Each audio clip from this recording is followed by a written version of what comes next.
Hello दोस्तों, let's क्रैकेट की magazine analysis series में आप लोगों का स्वागत है। और इस वीडियो के अंदर डिस्कस करेंगे योजना मैगज़ीन। योजना मैगज़ीन अक्टूबर 2021 की आप लोगों के सामने मार्केट में 30 रुपये की मिल जाएगी, क्योंकि स्पेशल इशू है और आप चाहें तो परचेज़ कर सकते हैं। हिंदी, इंग्लिश 13 भाषाओं में पब्लिश होती है। इसकी जो PDF है वो आपको नीचे टेलीग्राम चैनल पर मिलेगी। ये आपको PDF भी मिलेगी और PPT PDF एनोटेड वाली भी ये यहाँ पर आपको मैं अवेलेबल कराता हूँ और इस बार भी आपको मिल जाएगी। ठीक है, नवंबर का इशू भी देख सकते हो आप, पंचायती राज के ऊपर आएगा। ये सभी जो चीज़ें हैं ये इसका कंटेंट है, पढ़ने की ज़रूरत नहीं है, जब हम अंदर डिटेल में जा ही रहे हैं तो देख लेंगे। अच्छा, मैगज़ीन का जो इशू लिया गया है वो है साइंस एंड टेक्नोलॉजी, और साइंस एंड टेक्नोलॉजी के नाम पर काफ़ी सारी चीज़ें इसके अंदर जो है वो ऐसी भी दी गई हैं, कुछ पढ़ते हुए मज़ा नहीं आ रहा है। ठीक है, तो सिर्फ मतलब ऐसे ही है कोई। हाँ, प्रीलिम्स के क्वेश्चन निकलने के तो बहुत ही कम चांसेस हैं, लेकिन मेंस में काफ़ी अच्छे लिखने के लिए चीज़ें मिल जाएंगी। Okay, like this Himalayan flood article है। ठीक है, जियो मैग्नेटिज्म के ऊपर है। उसके बाद आपको मिल जाएगा लाइट हाउस प्रोजेक्ट है, ड्रोन पॉलिसीज़ हैं, साइंस एजुकेशन है, न्यूट्रिशन वैक्सीन्स हैं। इन सब के बारे में भी हमें थोड़ा थोड़ा पता होना चाहिए। ओके, तो अब अगर आप देखें तो शुरू के जो 3 आर्टिकल थे वो तीनों के तीनों आर्टिकल आपके वैक्सीन और कोविड-19 के ऊपर हैं। लाइक यहाँ देख सकते हो कोविड-19 लिखा हुआ है, इंडियाज़ रेस्पॉन्ड टू कोविड-19 लिखा हुआ है, द वैक्सीन क्वेस्ट लिखा हुआ है। ठीक है, तो हम इन 3 आर्टिकल्स को स्किप कर रहे हैं। यहाँ से कुछ काम का निकलता है तो देखेंगे, वरना इन 3 आर्टिकल्स को छोड़ देंगे। ओके, तो चलिए चलते हैं और देखते हैं कि क्या क्या चीज़ें हमारे काम की हो जाती हैं। लाइक, शेयर और सब्सक्राइब आपको यहाँ पर करना है। ये आपका है एडिटोरियल। एडिटोरियल के अंदर वही बड़ी चढ़ी बातें और मैगज़ीन के अंदर क्या बात है ये हमने अभी बता दिया कि मैगज़ीन के अंदर क्या चीज़ें दी गई हैं, तो इसको स्किप करते हैं। सबसे पहले कवर पेज पर आ जाते हैं, और कवर पेज की अगर हम बात करें तो जो आपका पेपर होता है, पट्टा जिसको हम कहते हैं ना, कवर, ठीक है, उसके पीछे ये आर्टिकल यहाँ पर दिए जाते हैं। और ये आर्टिकल आपको जो दिया गया था, ये दिया गया था डेवलपमेंट रोड मैप के ऊपर, यानी इंडिया का स्पेस सेक्टर में क्या क्या हिस्सा चल रहा है उसके ऊपर 2 पेज यहाँ पर कवर किए गए थे। हम देखते हैं कि क्या लिखा हुआ है। ओके, अब बहुत सारी कंट्रीज़ हैं जिन्होंने अपना जो है स्पेस सेक्टर में काफ़ी अच्छी जो तरक्कियाँ यहाँ पर की हैं। इंडिया भी उनमें से एक यहाँ पर आ जाता है।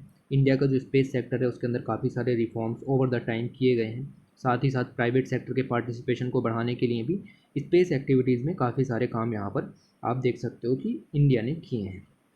उसके साथ साथ आप देखें तो इन स्पेस एक्टिविटीज़ के अंदर ग्रोथ तो इन सब कारणों की वजह से आएगी ही, लेकिन ग्लोबल स्पेस इकोनॉमी के अंदर इंडियन इंडस्ट्री को बढ़ावा देने के लिए भी ये सारे जो रिफॉर्म्स हैं हमने यहाँ पर किए हैं, ये हमारी मदद करने वाले हैं। Space sector can play a major catalyst role in the technological advancement and expansion of our industrial base. हमारे इंडस्ट्रियल बेस को मजबूत करने के लिए जो स्पेस सेक्टर के अंदर रोल है, टेक्नोलॉजिकल एडवांसमेंट है, वो काफ़ी ज़्यादा मदद यहाँ पर कर सकता है। The proposed reforms will enhance the socio economic usages of space asset. हम space assets activities including improved access to space asset, data facilities, इन सब का यूज़ करके अपने स्पेस सेक्टर को और ज़्यादा मजबूत कर सकते हैं। ओके, इसके बाद आप देखो एक newly created Indian national space promotion and authorisation centre, that is in space, यहाँ पर बनाया गया था। ठीक है, लिखा हुआ है न्यूली क्रिएटेड। और अगर आप देखें अक्टूबर में भी हमने यहाँ पर कुछ स्पेस से रिलेटेड जो आप देखें रिफॉर्म्स किए हैं, इंडियन स्पेस एसोसिएशन टाइप की कोई चीज़ यहाँ पर तैयार की है। आपको इसका मकसद पता होना चाहिए। इन स्पेस का क्या मकसद है? In space will provide a level playing field for the private companies के पार्टिसिपेशन को बढ़ावा देने के लिए। ठीक है, प्राइवेट कंपनीज़ के पार्टिसिपेशन को बढ़ावा देने के लिए private companies Indian space infrastructure को यूज़ कर सकें, उन सभी चीज़ों को बढ़ावा देने के लिए इन स्पेस यहाँ पर शुरू किया गया था। ओके, प्राइवेट इंडस्ट्रीज़ को ये भी बताया जाएगा इस प्रोग्राम के ज़रिए, इस सेंटर के ज़रिए, कि उनको गाइड किया जाएगा कि स्पेस एक्टिविटीज़ में आप किस तरीके से हिस्सा ले सकते हो, ताकि फ्रेंडली रेगुलेटरी एनवायरनमेंट तैयार किया जा सके। इसी के साथ साथ हमारी एक दूसरी आर्म भी है, like public sector enterprises new India space limited. ठीक है, new space India limited NSIL, ये जो आर्म है ये आपकी 2019 के अंदर यहाँ पर तैयार की गई थी। Will endeavour to reorient space activities from a supply driven model to demand driven model. ये जो आपका न्यू स्पेस इंडिया लिमिटेड है, इसका काम होगा कि स्पेस सेक्टर के अंदर डिमांड को क्रिएट करे, ना कि सप्लाई को। ठीक है, सप्लाई प्राइवेट सेक्टर वाले यहाँ से प्रोवाइड करेंगे, डिमांड ड्राइवन मॉडल के बेस पर हमने न्यू स्पेस इंडिया लिमिटेड यहाँ पर तैयार की, ताकि स्पेस असेट्स का ऑप्टिमम यूटिलाइजेशन किया जा सके। ओके, ये सब चीज़ आप यहाँ पर ध्यान में रखो। उसके साथ साथ इंडिया का जो स्पेस रिसर्च एक्टिविटीज़ हैं ये हमारी 1960s में शुरुआत हुई थी। डॉक्टर विक्रम साराभाई जो कि founding father of India space programme कहे जाते हैं, उनकी बदौलत ये सब काम यहाँ पर शुरू हुए। इन सब एक्टिविटीज़ को शुरू करने के लिए हमने सबसे पहले जो बनाया वो था Indian national committee for space research, INCOSPAR। 1962 के अंदर बनाया गया था, डिपार्टमेंट ऑफ एटॉमिक एनर्जी के अंदर। ओके, सब्सिक्वेंटली हमने इसरो यहाँ पर बना करके तैयार किया 69 में, इन प्लेस ऑफ INCOSPAR। तो इस बॉडी के ज़रिए, इस बॉडी को हटा करके हमने इसरो यहाँ पर तैयार किया। और इसरो आप देख रहे होंगे कि दिन प्रतिदिन क्या क्या काम कर रहा है। कॉमन मैन के लिए लगातार सर्विसेज प्रोवाइड कराने का काम भी इनका यहाँ पर है। Okay, in this process it has become one of the 6th largest space agencies in the world. दुनिया की बड़ी स्पेस एजेंसियों में इंडिया का जो इसरो है वो 6ठे नंबर पर यहाँ पर आता है। इंडिया अगर आप देखें तो हमारे पास कम्युनिकेशन सैटेलाइट से लेकर के रिमोट सेंसिंग सैटेलाइट सभी हैं, चंद्रयान 2 वगैरह सब चीज़ें हम यहाँ पर लॉन्च करें। अब आपको यहाँ पर सभी कुछ नहीं मिल जाएगा इस आर्टिकल के अंदर ना, सिर्फ ऐसे ही बेसिक इन्फॉर्मेशन आपको मिलेगी, तो वही आपको देखनी है। Okay, future readiness is the key to maintain the edge in technology and ISRO endeavor to optimize and enhance its technology।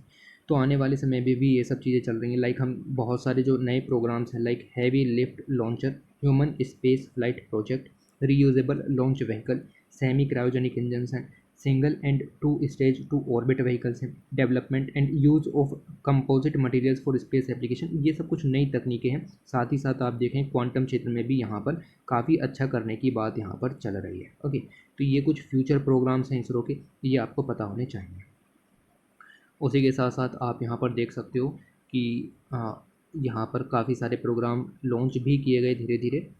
Okay, जैसे कि चंद्रयान 2 प्रोग्राम की अगर हम बात करें, जिनके अंदर एक ऑर्बिटर था, लैंडर था, रोवर था, GSLV मार्क 3M1 मिशन के ज़रिए 22 जुलाई 2019 को यहाँ पर छोड़ा गया था। ओके, ऑलराइट, तो ऐसा सब काम भी यहाँ पर आप याद रखोगे कि चलता रहता है। लूनार जो आपका मून है उसके लिए ये आपका जो है वो आप कह सकते हो कि स्पेसक्राफ्ट यहाँ पर लॉन्च किया गया था। और इसका जो लैंडर था विक्रम, ये सेपरेट हो गया था, फिर वो आप याद करो कि सब करंट अफेयर के अंदर रहा था ये सब चीज़ें, कि ये वापस से भी अटैच हो गया था। सक्सेसफुल डी ऑर्बिटिंग इसकी करा दी गई थी, जिसके कारण ये आपका इस तरीके के प्रोग्राम देखने के लिए मिलता है। ये 2 पेज का आर्टिकल यहाँ पर दिया गया था, हमने डिस्कस किया। ठीक है, उसके बाद इंडिया का रेस्पॉन्स कोविड-19, we are not going to discuss it. Okay, because आप देखो कि कोविड-19 से रिलेटेड क्या चीज़ें दी गई हैं, तो वही चीज़ें दी गई हैं कि कौन कौन सी वैक्सीन इंडिया के अंदर यहाँ पर चल रही हैं। ठीक है, और भाई आप समझते हो कि कोविड-19 को 2 साल हो गए हैं और हम डे बाय डे इन सब चीज़ों को यहाँ पर पढ़ ही रहे हैं, तो यहाँ से हमें कुछ नहीं पढ़ना है। ओके, ये सब चीज़ों को आपको यहाँ पर स्किप करना है। आप देख सकते हो कि पहला जो आर्टिकल था ये वाला, इसके अंदर डिपार्टमेंट ऑफ बायोटेक्नोलॉजी इसकी बात की गई थी, डिपार्टमेंट ऑफ बायोटेक्नोलॉजी की लेबोरेटरीज़। तो ऐसा दिखाया गया है कि उसने क्या क्या काम किए।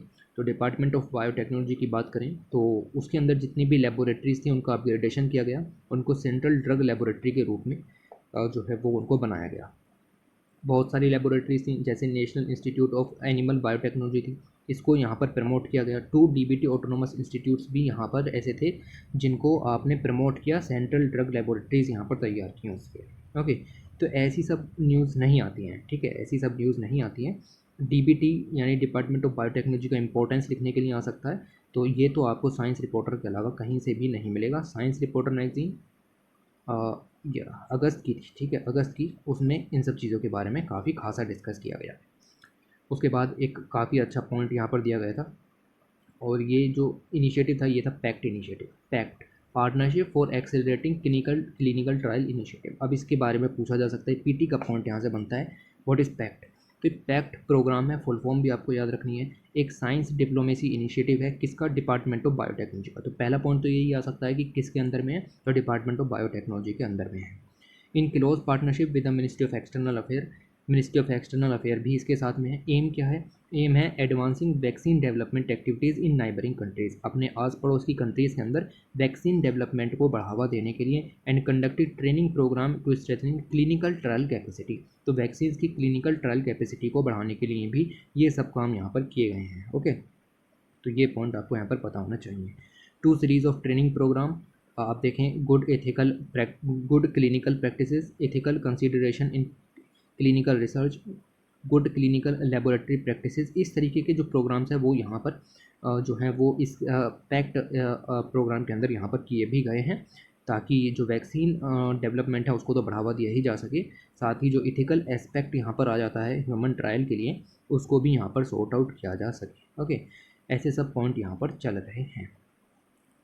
उसके बाद वही सब चीज़ें हैं आपकी, लाइक वेरिएंट ऑफ कंसर्न यहाँ पर आने शुरू हुए, और फिर हमने यहाँ पर इंडिया SARS-CoV-2 जीनोम कंसोर्टियम यहाँ पर तैयार किया, और INSACOG जो यहाँ पर तैयार किया गया था 28 रीजनल जीनोम सिक्वेंसिंग लेबोरेटरीज़ का कंबाइंड जो आपका एक इंस्टीट्यूशन निकल करके आता है वो यही है। ठीक है, इसको कंसोर्टियम नाम यहाँ पर दिया गया है, इंडियन SARS-CoV-2 जीनोमिक कंसोर्टियम। ये क्या करेगा, जितने भी ऐसे वेरिएंट ऑफ कंसर्न यहाँ पर निकल करके आते हैं लाइक डेल्टा वेरिएंट वगैरह टाइप के, इन सभी को उनका जीनोम की सीक्वेंसिंग करने के लिए, उनका जो जेनेटिक मटेरियल है उसकी सीक्वेंसिंग करने के लिए यहाँ पर ये जो आपका इस तरीके का कंसोर्टियम यहाँ पर तैयार किया है, ताकि जल्दी से जल्दी उस वेरिएंट ऑफ कंसर्न की हमें पूरी जानकारी मिल सके और हम उस पर वर्क कर सकें। ओके, तो ऐसा सब काम यहाँ पर चल रहा है।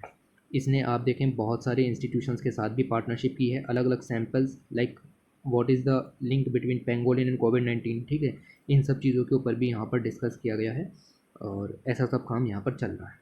फिर DBT BIRAC support to startup, DBT department of biotechnology, इसके अंदर पब्लिक सेक्टर BIRAC, और ये यहाँ पर आप देखें तो पिछले 9 सालों से इंडिया के अंदर बायोटेक स्टार्टअप्स को बढ़ावा देने के लिए, एक strong and vibrant biotech innovation startup ecosystem को बढ़ावा देने के लिए लगभग आप देखें 4500 के करीब स्टार्टअप, 60 से ज़्यादा बायो इंक्यूबेटर्स, और इन सभी को यहाँ पर इन्होंने पार्टनरशिप प्रोवाइड की है, उनके साथ मिलकर के सहयोग किया है, उनको प्रमोट किया है इसने। ठीक है, तो डिपार्टमेंट ऑफ बायोटेक्नोलॉजी का अगर लिखने के लिए आ जाए कि इम्पोर्टेंस क्या होगा, तो आप यहाँ पर लिख सकते हो कि इसका इम्पोर्टेंस यहाँ पर क्या होने वाला है। ठीक है, डिपार्टमेंट ऑफ बायोटेक्नोलॉजी बनाया कब गया था, तो मुझे कुछ पर्टिकुलर याद तो नहीं है, लेकिन 86 में शायद ये यहाँ पर आप देख सकते हो कि बनाया गया था। ठीक है, ओके, तो ऐसे सब शुरुआत कर सकते हो कि डिपार्टमेंट ऑफ बायोटेक्नोलॉजी इस ईयर में निकल करके आया और इसका इंपॉर्टेंस इसके बाद बढ़ना शुरू हुआ, और इसने हाल ही में ये सब काम यहाँ पर किए हैं। ओके, तो ऐसा सब देखो, बायोनेस्ट इंक्यूबेटर्स यहाँ पर इन्होंने खोले, मतलब अलग नाम रख दिया है अपने इंक्यूबेटर्स का। इंक्यूबेटर्स का मतलब यही है कि जो आपके एक तरीके से स्टार्टअप्स हैं और जो ऐसे स्टार्टअप हैं जो सक्सेसफुल हो चुके हैं, उन दोनों स्टार्टअप्स की मीटिंग्स वगैरह यहाँ पर कराई जाती हैं। ओके, उनको बताया जाता है कि किस तरीके से आप सक्सेसफुल हो सकते हो इन बायोटेक्नोलॉजी सेक्टर। ओके, ऐसी बहुत सारी वर्चुअल इवेंट्स वगैरह भी यहाँ पर सब की गई हैं। ओके, ICU बेड वगैरह की मॉनिटरिंग और vaccine carrier device delivery systems वगैरह काफ़ी कुछ किया गया है। ठीक है, सब कुछ याद रखने की ज़रूरत नहीं है क्योंकि काफ़ी कुछ यहाँ पर किया गया है। उसके बाद अगले आर्टिकल की तरफ चलते हैं, द वैक्सीन क्वेस्ट, और ये आर्टिकल भी कुछ खास नहीं है। ठीक है, इसको भी हमें यहाँ पर स्किप ही करना है, पूरे आर्टिकल को आपको नहीं पढ़ना है। सेम चीज़ें हैं, वैक्सीन कब बनी, कहाँ बनी। ठीक है, उसके बाद अगला आर्टिकल यहाँ पर आपके काम का हो जाता है शायद, है ना, ये दिया गया है रीडिफाइनिंग साइंस कम्युनिकेशन। ठीक है, रीडिफाइनिंग साइंस कम्युनिकेशन का मतलब है, ये दिया गया है पॉपुलराइजिंग साइंस, साइंस के क्षेत्र में कम्युनिकेशन को किस तरीके से बढ़ावा दिया जाए उसके ऊपर यहाँ पर बात की गई है। हम देखते हैं कि क्या बात यहाँ पर की गई है। ओके, कोविड-19 ने पूरी दुनिया को यहाँ पर अफेक्ट किया। ओके, सभी की जो लाइफ का पैटर्न था वो भी यहाँ पर चेंज हुआ, और अगर आप देखें तो they are waiting for the vaccine, सभी वैक्सीन की वेट कर रहे थे और किसी तरीके से वायरस ख़त्म हो जाए इस चीज़ की भी वेटिंग हो रही थी। कोविड-19 के बारे में ज़्यादा से ज़्यादा इन्फॉर्मेशन मिले, इस चीज़ के ऊपर ज़्यादा फोकस भी यहाँ पर किया जा रहा था, और उसी के साथ अगर हम देखें तो ये तो सब काम जो है वो लोग कर रहे थे, पीपल। ठीक है, लेकिन जो आपकी कंपनीज़ हैं या फिर साइंटिस्ट हैं, उनका जो काम है, उनका काम है साइंटिफिक सोशल रिस्पॉन्सिबिलिटी। उनका काम है कि अपनी जनता के लिए यानी कि सोसाइटी के लिए उनकी कुछ रेस्पॉन्सिबिलिटी बनती है, जिसको कहते हैं साइंटिफिक सोशल रिस्पॉन्सिबिलिटी, कि वो जल्दी से जल्दी वैक्सीन या किसी भी बीमारी का इलाज जो है वो अवेलेबल कराएं। ठीक है, अब आर्टिकल जो है वो लिखा है डॉक्टर नकुल पराशर ने, और ये जो है वो डायरेक्टर हैं विज्ञान प्रसार के। विज्ञान प्रसार अगर आप देखें तो एक तरीके से एक प्लेटफॉर्म है, एक मैगजीन्स भी ये प्रकाशित करते हैं विज्ञान प्रसार के नाम से, और इन सभी के ज़रिए जो है वो लोगों से कम्युनिकेशन को बढ़ावा देते हैं। साइंस के क्षेत्र में क्या तरक्की हुई, प्लस लोगों को उनके बारे में बताना। ठीक है, साइंस के क्षेत्र में क्या चल रहा है, लोगों को उनके बारे में बताना, ये काम विज्ञान प्रसार का होता है। तो इन्होंने विज्ञान प्रसार को फोकस करते हुए ये आर्टिकल लिखा है। हमें विज्ञान प्रसार को फोकस करते हुए इस आर्टिकल को नहीं पढ़ना है। ठीक है, लेकिन पता होना चाहिए कि साइंस कम्युनिकेशन से रिलेटेड कोई भी आर्टिकल यहाँ पर आए लिखने के लिए तो आप विज्ञान प्रसार को लॉन्च कर सकते हो कि कंट्री के अंदर इस तरीके की भी पॉलिसीज़, प्लेटफॉर्म और अलग अलग सोर्सेज यहाँ पर चल रहे हैं जिनके ज़रिए साइंस कम्युनिकेशन को बढ़ावा दिया जा सकता है। ओके, क्योंकि लोगों को जब तक पता नहीं होगा कोई फ़ायदा नहीं है। Okay, adhering to the constitutional mandate of nurturing and inculcating a science template and promoting a regional outlook, विज्ञान प्रसार आपका न्यूज़ के अंदर आता है। ठीक है, विज्ञान प्रसार आपका न्यूज़ के अंदर कर आता है with scope that is science communication popularisation and extension. ये इसके एम है, साइंस के कम्युनिकेशन को बढ़ाना है, पॉपुलराइज करना है साइंस को। कहाँ पर पॉपुलराइज करना है तो आपको सभी लोगों को बताना है। ठीक है, आपको सभी लोगों को बताना है इसके बारे में। And it's mandate has been active on very possible communication platform, यानी कि आप देखो कि प्रिंट भी करते हैं, मैगजीन को प्रिंट भी करते हैं और इलेक्ट्रॉनिक, डिजिटल और सोशल मीडिया के ज़रिए भी लोगों तक इन चीज़ों को पहुंचाने का काम करते हैं। ओके, ये बात काफ़ी ज़्यादा इम्पोर्टेंट यहाँ पर हो जाती है।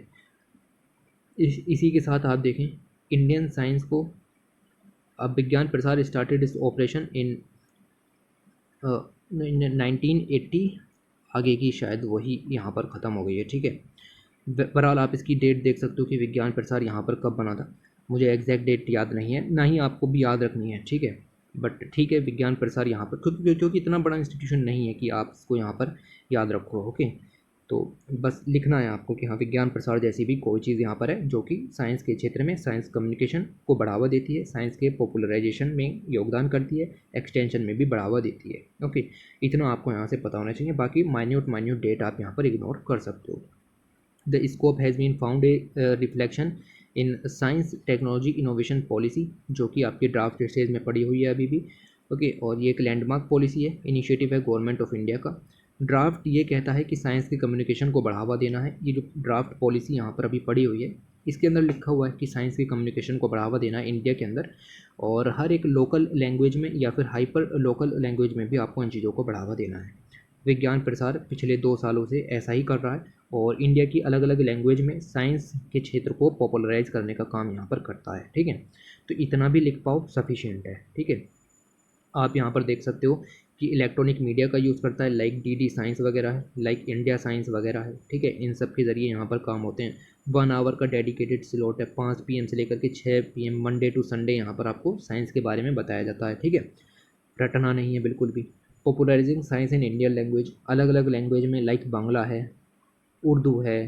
ठीक है, अलग अलग न्यूज़पेपर टाइप की चीज़ें यहाँ पर ये पब्लिश करते रहते हैं। ओके, लाइक विज्ञान रत्नाकर मैथिली लैंग्वेज में आता है। Okay, science in print, print में भी यहाँ पर आपका इंग्लिश और हिंदी भाषा के अंदर, और as well as in other Indian language, ये यहाँ पर इस चीज़ को पब्लिश करते हैं। ओके, तो अलग अलग साइंस ऑथर्स हैं, कम्युनिकेटर्स हैं, उन सभी के बारे में भी यहाँ पर बताया जाता है। ड्रीम 2047 इज़ विज्ञान प्रसार बाइलिंगुअल फ्लैगशिप मंथली मैगजीन। ये इनकी जो है वो आपकी मंथली मैगजीन भी मिल जाएगी जिसका नाम है ड्रीम 2047। ओके, 1998 से इस मैगज़ीन को ये प्रकाशित कर रहे हैं। साइंस के क्षेत्र में नए नए जो आर्टिकल्स हैं, फीचर आर्टिकल्स हो सकते हैं, साइंस एंड टेक की न्यूज़ हो सकती हैं जो कि अलग अलग राइटर्स ने लिखी हों, उन सभी को भी ये यहाँ पर बताते हैं। Okay, facilitating the news world, ऐसे ही और न्यूज़ सर्विसेज हैं, और इंडियन साइंस न्यूज़ है, फीचर सर्विसेज हैं लाइक इंडियन साइंस वायर, इन सब के ज़रिए भी यहाँ पर काम करते हैं। और फिर साइंस फिल्म फेस्टिवल भी ऑर्गेनाइज करते हैं, लाइक फ्लैगशिप इवेंट्स हैं international science film festival of India और national science film festival of India. इस तरीके के जो साइंस फिल्म फेस्टिवल हैं उनको भी यहाँ पर ये बढ़ावा देते हैं। ठीक है, तो इतना सब आपको यहाँ से याद रखना है। फिर रेडियो के ज़रिए है, नेटवर्क क्लब्स हैं, रिसर्च वगैरह हैं, स्कोप्स फॉर स्टूडेंट अलग है, लाइक विद्यार्थी विज्ञान मंथन के नाम से। Okay, engage with science. Okay, इस तरीके के रेडियो स्टेशन, तो ये सब आपको यहाँ पर नहीं पढ़ना था अंदर, और ऊपर ऊपर से आपको ये चीज़ें देखनी थी कि क्या यहाँ पर इम्पोर्टेंट हो जाता है। ओके, तो ये सब चीज़ें यहाँ पर चल रही हैं। देख सकते हो कि इनका ये प्रोग्राम भी आपको मिल जाएगा, विज्ञान प्रसार network for science clubs, BIPNET।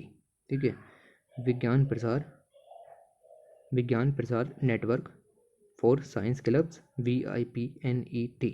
इस तरीके के प्रोग्राम भी यहाँ पर चल रहे हैं। तो इस तरीके से आपका जो विज्ञान प्रसार है वो यहाँ पर वर्क करता है। अलग अलग तरीके यहाँ पर हैं। विज्ञान प्रसार के बारे में कभी कुछ लिखने के लिए नहीं आएगा, लेकिन जब साइंस कम्युनिकेशन के बारे में आ रहा हो तो विज्ञान प्रसार हटा दीजिएगा, बाकी सारी चीज़ें लिख दीजिएगा। तरीका होता है लिखने का, ठीक है। एंगेज विद साइंस करके और ये रेडियो स्टेशन का यूज़ करके, डीडी रेडियो, इन सब चीज़ों का यूज़ करके हम काम कर सकते हैं, ओके। और स्किल अपग्रेडेशन प्रोवाइड करा जा सकती है स्कूल लेवल पर, लोगों के अंदर जो है वो साइंस के प्रति अवेयरनेस को बढ़ाया जा सकता है। और अटल इनोवेशन मिशन के बारे में लिख सकते हो, और वर्कशॉप वगैरह हैं, इंक्यूबेटर्स हैं, वो सब चीज़ें भी यहाँ पर की जा सकती हैं, ठीक है।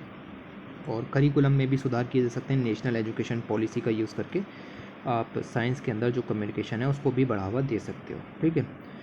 तो ये सब काम आप यहाँ पर याद रखो और बतेरा है, ठीक है, बहुत है। उसके बाद आगे चलते हैं सस्टेनेबल डेवलपमेंट, और उसके अंदर एनर्जी सिक्योरिटी की बात कर लेते हैं। एनर्जी सिक्योरिटी में भी हम न्यूक्लियर पावर की बात कर रहे हैं। न्यूक्लियर पावर का जो इस समय शेयर है पावर जनरेशन में, वो कहीं पर 2% लिखा हुआ है, कहीं पर 3% लिखा हुआ है। तो 2 to 3% आप यहाँ पर याद रखो। बहुत ही कम हम जो है वो न्यूक्लियर पावर से यहाँ पर जनरेट करते हैं, ठीक है। ज़्यादा से ज़्यादा जो है वो अभी भी कोल के ज़रिए ही जनरेट हो रही है, और रिन्यूएबल एनर्जी का शेयर भी यहाँ पर लगातार बढ़ाने की बात चल रही है।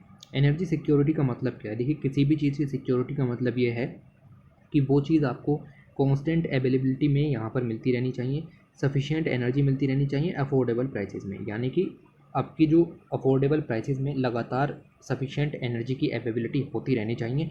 This is called energy security, okay. These conditions must prevail over a long period of time if energy is contributed to sustainable development। तो अब अगर हमें ऐसी चीज़ चाहिए, अगर हमें एनर्जी सिक्योरिटी चाहिए, तो हमें डेवलपमेंट जो है वो सस्टेनेबल तरीके से करना होगा। इंडिया के अंदर देखें तो दुनिया का जो सबसे बड़ा एनर्जी कंज्यूमर है, और इस समय हम जो है वो फ्यूल को इंपोर्ट करके एनर्जी को जनरेट करते हैं। लगभग हमारा जो 55% है एनर्जी, वो हमारी कोल सेक्टर से यहाँ पर आती है, यानी कि कोल का यूज़ करके हम 55% तक जो है वो एनर्जी जो है वो प्रोड्यूस करते हैं। न्यूक्लियर एनर्जी जो वो लगभग 3% यहाँ पर है, और रिन्यूएबल एनर्जी का से हम 20% तक यहाँ पर लेकर के आते हैं, ठीक है। तो इन सभी चीज़ों के बावजूद भी हमारी जो डिमांड है एनर्जी की, वो लगातार बढ़ रही है। क्यों? पॉपुलेशन बढ़ रही है और इकोनॉमी भी यहाँ पर लगातार बढ़ रही है, ठीक है। रैपिडली ग्रोइंग इकोनॉमी, 20% जीडीपी यहाँ पर ग्रो हुई है सेकेंड क्वार्टर में, ठीक है। तो इसको देखते हुए पता चलता है कि जब इकोनॉमिक रिवाइवल यहाँ पर होगा तो आपकी जो इलेक्ट्रिसिटी की डिमांड है वो यहाँ पर बढ़ेगी, और हम उसको पूरा करने के लिए कुछ नहीं कर पा रहे हैं, ओके। तो इसी के ज़रिए यहाँ पर ये बात निकल के आई कि भाई हम रिन्यूएबल एनर्जी की तरफ भी फोकस कर रहे हैं, हम कोल सेक्टर की तरफ भी फोकस कर रहे हैं, ठीक है। ये सब आपका थर्मल पावर से यहाँ पर आ गया, ठीक है। कोल है, नेचुरल गैस है, डीजल वगैरह है, ठीक है। तो हम न्यूक्लियर जो एनर्जी है उसका यूज़ यहाँ पर पूरी तरीके से नहीं कर पा रहे हैं। एनर्जी शॉर्टेज इन इंडिया ये कंटिन्यू रहेगी इन द अपकमिंग ईयर। मैंने आपको बताया क्यों, क्योंकि आपकी जो इलेक्ट्रिसिटी की डिमांड है वो बढ़ेगी, साथ ही साथ आपकी जो इकोनॉमी है वो भी यहाँ पर बढ़ रही है। इसका मतलब क्या है कि India as an emerging country, हमें एक मिडिल ग्राउंड निकालना पड़ेगा जिससे कि इकोनॉमिक डेवलपमेंट भी होता रहे और एनवायरमेंटल सस्टेनेबिलिटी भी बढ़ती रहे। और इसी में आपका रोल आता है न्यूक्लियर एनर्जी का। Nuclear energy is considered by many as being the only source of energy suitable to support continuous industrialisation and urbanisation, okay. It currently provides 3% of India's total electricity, जैसा कि मैंने आपको पहले भी बताया, और अभी इसको इम्पोर्टेंस देने की काफ़ी ज़्यादा ज़रूरत है। क्यों? क्योंकि हमें कोल से अपनी जो डिपेंडेंसी है उसको ख़त्म करना है, ओके। तो फॉसिल फ्यूल का यूज़ हमें कम करना है, इसीलिए आपका जो न्यूक्लियर प्रोग्राम है इंडिया का, न्यूक्लियर पावर है, उसको यहाँ पर हार्नेस करने की ज़रूरत है, उसको बढ़ावा देने की ज़रूरत है। इंडिया का न्यूक्लियर पावर प्रोडक्शन जो है कमर्शियल तौर पर 69 में शुरू हुआ, ठीक है, 1969 के अंदर शुरू हुआ। और हमने यहाँ पर 2 बॉइलिंग वाटर रिएक्टर्स लगाए थे, ठीक है। 2 बॉइलिंग वाटर रिएक्टर्स, 210 मेगावाट की कैपेबिलिटी थी, दो ईच की, ठीक है। तो एक की 210 मेगावाट कैपेसिटी थी। कैपेसिटी को ध्यान में रखते हुए आप यहाँ पर आगे बढ़ें। 210 मेगावाट की यहाँ पर कैपेसिटी थी, यानी कि हमें इस कैपेसिटी को बढ़ाना है, और अब हम लास्ट में देखेंगे कि कहाँ पहुँचे हैं, ठीक है। इसके अंदर क्या था, हम क्लोज्ड फ्यूल साइकिल का यूज़ करते थे बॉइलिंग वाटर रिएक्टर के अंदर, और 3 सब्सिक्वेंशियल स्टेजेस यहाँ पर थी, मतलब एक स्टेज ये रही, दूसरी ये रही, तीसरी ये रही, और इन स्टेजेस के ज़रिए हम यहाँ पर आपका बॉइलिंग वाटर रिएक्टर के ज़रिए न्यूक्लियर पावर जो है वो जनरेट करते थे, पावर को प्रोड्यूस करते थे। इसमें फ़ायदा क्या होता है, मतलब क्लोज फ्यूल साइकिल का मतलब क्या है कि पहले स्टेज से जो भी कुछ निकल करके आया मटेरियल, उसको हम दूसरी स्टेज में डाल करके यूज़ करेंगे। दूसरी स्टेज से जो भी आउटपुट आया उसको तीसरी स्टेज में डालेंगे, और तीसरी स्टेज से जो आउटपुट यहाँ पर निकल करके आया उसका एक पार्ट हम यहाँ पर यूज़ करेंगे इलेक्ट्रिसिटी के रूप में, ठीक है।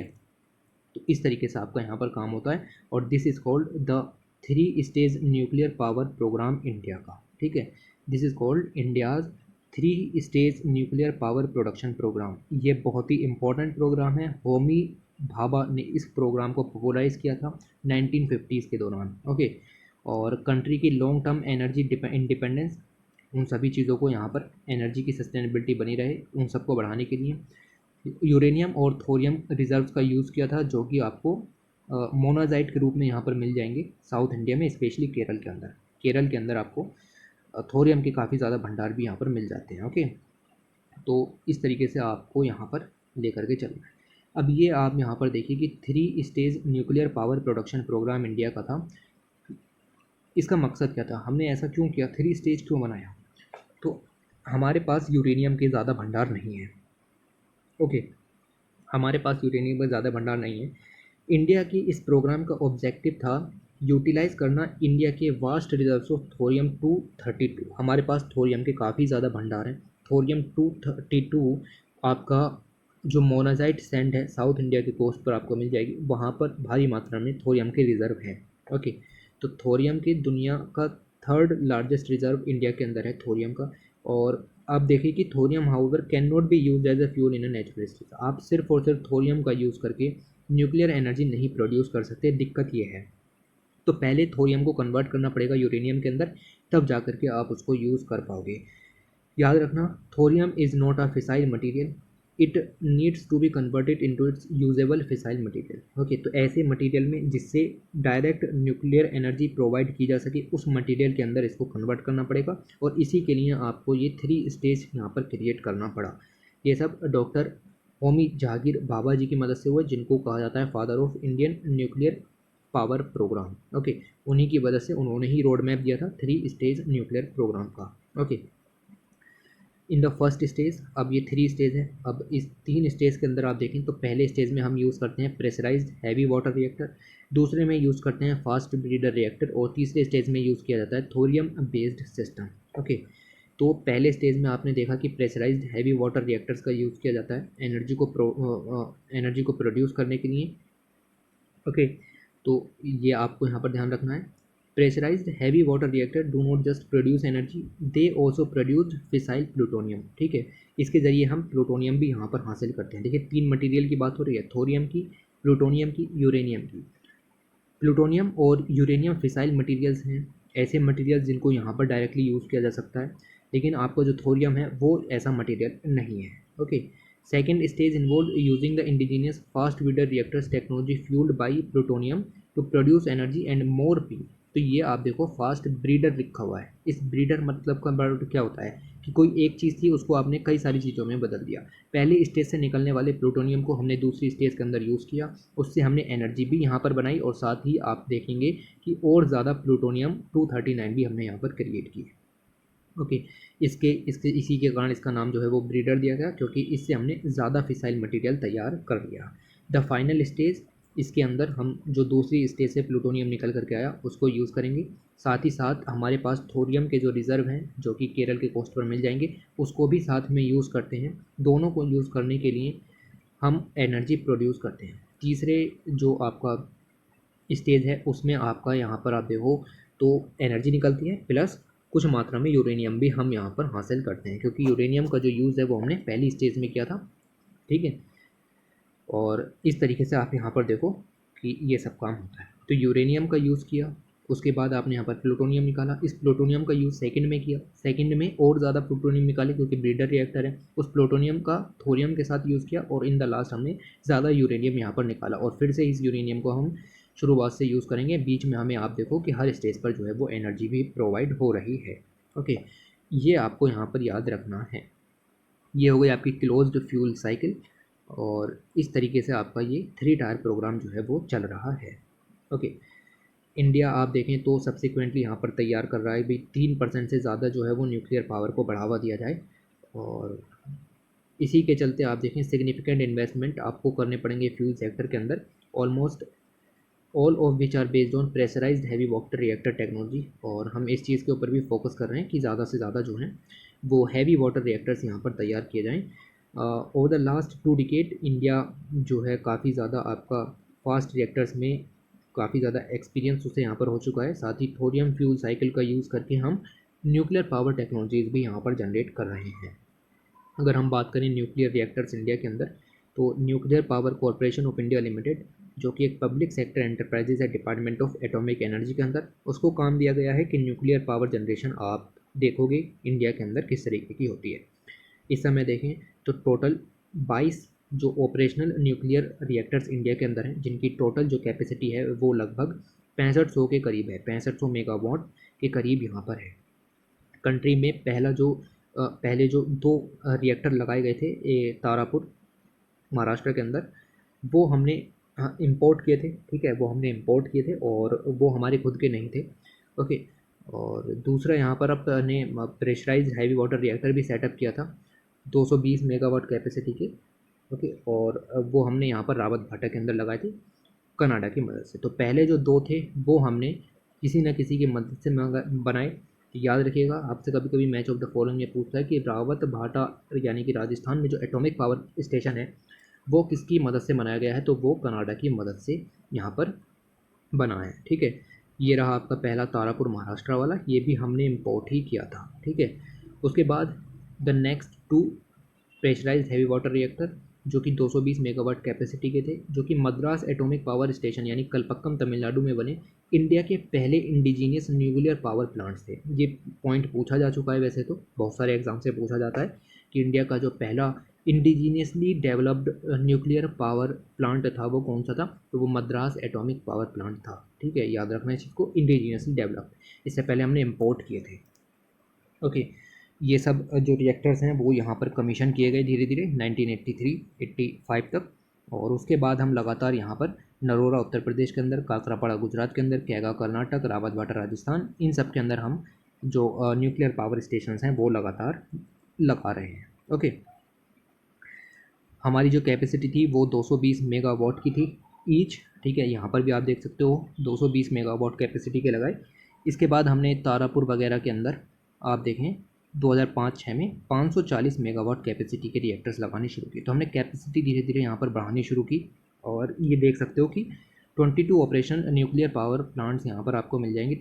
दिखाए तो सारे नहीं हैं बट काफ़ी सारे यहाँ पर हैं। तारापुर है, जैसे आपको रावत भाटा मिल जाएगा, मद्रास है, ओके, कुंडनकुलम है। टोटल कैपेसिटी याद रखिएगा, ठीक है, कभी लिखने में मदद मिल सकती है। ओके, नरोरा का है।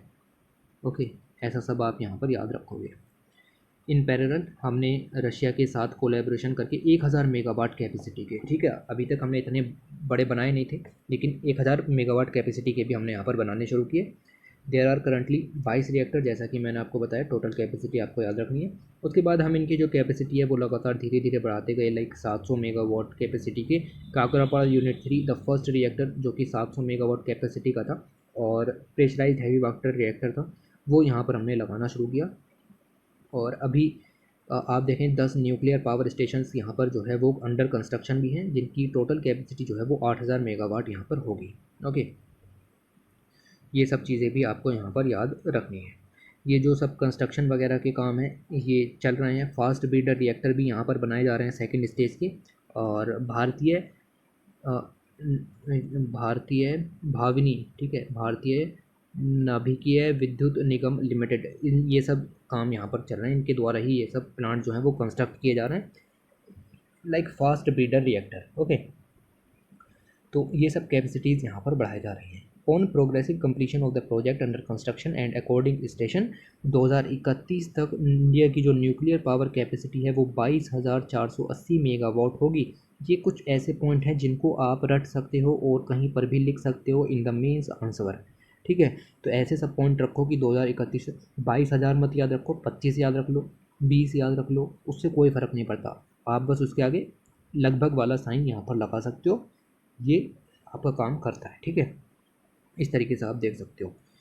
ऑलराइट, उसके बाद अगर आप यहाँ पर देखें, question are often raised about why India should continue invest in nuclear power when even after the 50 year of its entry. अभी भी हम यहाँ पर देखें तो सिर्फ 2 से 3% ही कंट्रीब्यूट करते हैं, है ना। अभी आपको बताया कि 2 से 3% इलेक्ट्रिसिटी जनरेशन में कंट्रीब्यूट करते हैं, और हमें 50 साल के बाद भी जब से हमने इनको कमीशन करना शुरू किया है, हमें क्यों इसके अंदर इन्वेस्टमेंट की ज़रूरत है? तो इन्वेस्टमेंट की ज़रूरत इसलिए है क्योंकि मैंने आपको बताया कि रिन्यूएबल सोर्सेज से तो हम यहाँ पर ला ही रहे हैं, ठीक है। रिन्यूएबल सोर्सेज से तो हम यहाँ पर लेकर के आ ही रहे हैं, लेकिन जो हमारी नीड है वो सिर्फ और सिर्फ रिन्यूएबल या कोल सोर्सेज से नहीं होने वाली। दुनिया कोल को ख़त्म करने के कगार पर है, कोल का यूज़ अब यहाँ पर बंद होने ही वाला है, और इसीलिए आप देखें तो हमें इन चीज़ों की ज़रूरत है ताकि जो है आपका एनर्जी सिक्योरिटी यहाँ पर बनी रहे। Currently India drawn nearly 63% thermal sources से यहाँ पर आती है, जिसमें 55% तो कोल का ही हिस्सा होता है, बाकी का सारा गैस वगैरह से, नेचुरल गैस वगैरह से या फिर ऑयल वगैरह से यहाँ पर आता है। ओके, इससे क्या है कि पॉल्यूशन वगैरह की प्रॉब्लम्स काफ़ी ज़्यादा हैं, पूरी दुनिया हमें नकार देगी वगैरह वगैरह चीज़ें यहाँ पर आ जाती हैं। Another important factor is electricity generation's low carbon footprint. The large scale of coal has severe consequences for global warming and climate change, which are critical issues besides air pollution and planet faces today. कहने का मतलब ये है कि देखिए, 1 megawatt electricity generate करने के लिए आप कितना कार्बन निकाल देते हो, this is called carbon footprint. 1 megawatt electricity generate करने के लिए आप कितना कार्बन रिलीज़ कर देते हो, this is called carbon footprint. 1 megawatt electricity generate करने के लिए हमें कम से कम कार्बन रिलीज़ करना पड़ेगा, ठीक है। This is called low carbon footprint, ठीक है। तो ये सब करने के लिए आपको कम एमिशन यहाँ पर करने पड़ेंगे, और वही सब चीज़ों को देखते हुए न्यूक्लियर एनर्जी काफ़ी ज़्यादा अच्छा सोर्स यहाँ पर है। ओके, तो इसका आप ये भी देख सकते हो कि जो न्यूक्लियर पावर है, न्यूक्लियर एनर्जी है, उसका लो कार्बन फुटप्रिंट यहाँ पर होता है। Renewable energy is environmental friendly and natural choice for India. ये तो है ही, रिन्यूएबल एनर्जी का तो है, ठीक है, क्योंकि आप इसको पोल्यूशन नहीं करती है ये यहाँ पर। Firstly solar and wind energy generation land incentive है, उसकी कुछ अपने चैलेंजेस भी हैं। रिन्यूएबल एनर्जी ठीक है, हम ला सकते हैं, एनवायरमेंटल फ्रेंडली या नेचुरल चॉइस भी है, लेकिन इसकी कुछ लिमिटेशन है। पहला, इसके लिए काफ़ी ज़्यादा लैंड चाहिए, बहुत सारी ज़मीन चाहिए, क्योंकि सोलर पैनल्स लगाने हैं, विंड मिल्स लगानी है। ओके, दूसरा, while nuclear plants have become completely indigenous, solar plants carry a dependence on important technology. Solar plants जो हैं वो इम्पोर्टेड टेक्नोलॉजी पर यूज़ है, जिससे कि जो हमारा जो इम्पोर्ट कह सकते हो कि वो काफ़ी ज़्यादा बढ़ जाता है। लाइक फोटोवोल्टिक सेल हैं, बैटरीज हैं, स्टोरेज इक्विपमेंट हैं, ये सब हमें इम्पोर्ट करने पड़ते हैं। दूसरी चुनौती आपको देखने के लिए मिलेगी, also solar and wind power generation related handicap in the energy storage which market them unsuitable to the base load source of electricity। और ये आपको और प्रॉब्लम्स भी यहाँ पर मिल जाएंगी कि इन चैलेंजेस के बावजूद जो रिन्यूएबल एनर्जी है उसकी जो मेरिट इंडिया की एनर्जी बास्केट में काफ़ी ज़्यादा है, लेकिन फिर भी काफ़ी ज़्यादा चैलेंजेस भी आपको मिल जाएंगे, जिसकी वजह से हमें न्यूक्लियर एनर्जी की तरफ फोकस करने की ज़रूरत है।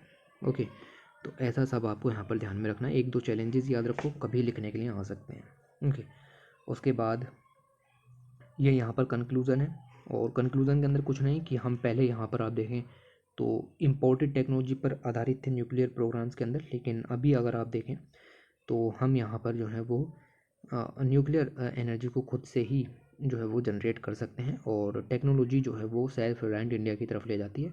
2031 तक लगभग 20,000 मेगावाट की जो क्षमता है वो हमारी हो जाएगी। इस तरीके से आप इसको यहाँ पर कंक्लूड कर सकते हैं, ठीक है। तो ये आर्टिकल आपका यहाँ तक था। ये कुछ स्टेट्स और उनके अंदर जो न्यूक्लियर पावर प्रोजेक्ट हैं वो दिए गए हैं। एक बार मैच ऑफ द फॉलोइंग वगैरह में ये चीज़ें पूछ ली जा सकती हैं, तो आप इनको देख सकते हो, ठीक है। याद रखो, लोकेशंस हैं लाइक वंसवारा है, माही है, ठीक है, मध्य प्रदेश के हैं, चुटका है, हरियाणा गोरखपुर है, कर्नाटक कैगा, ठीक है।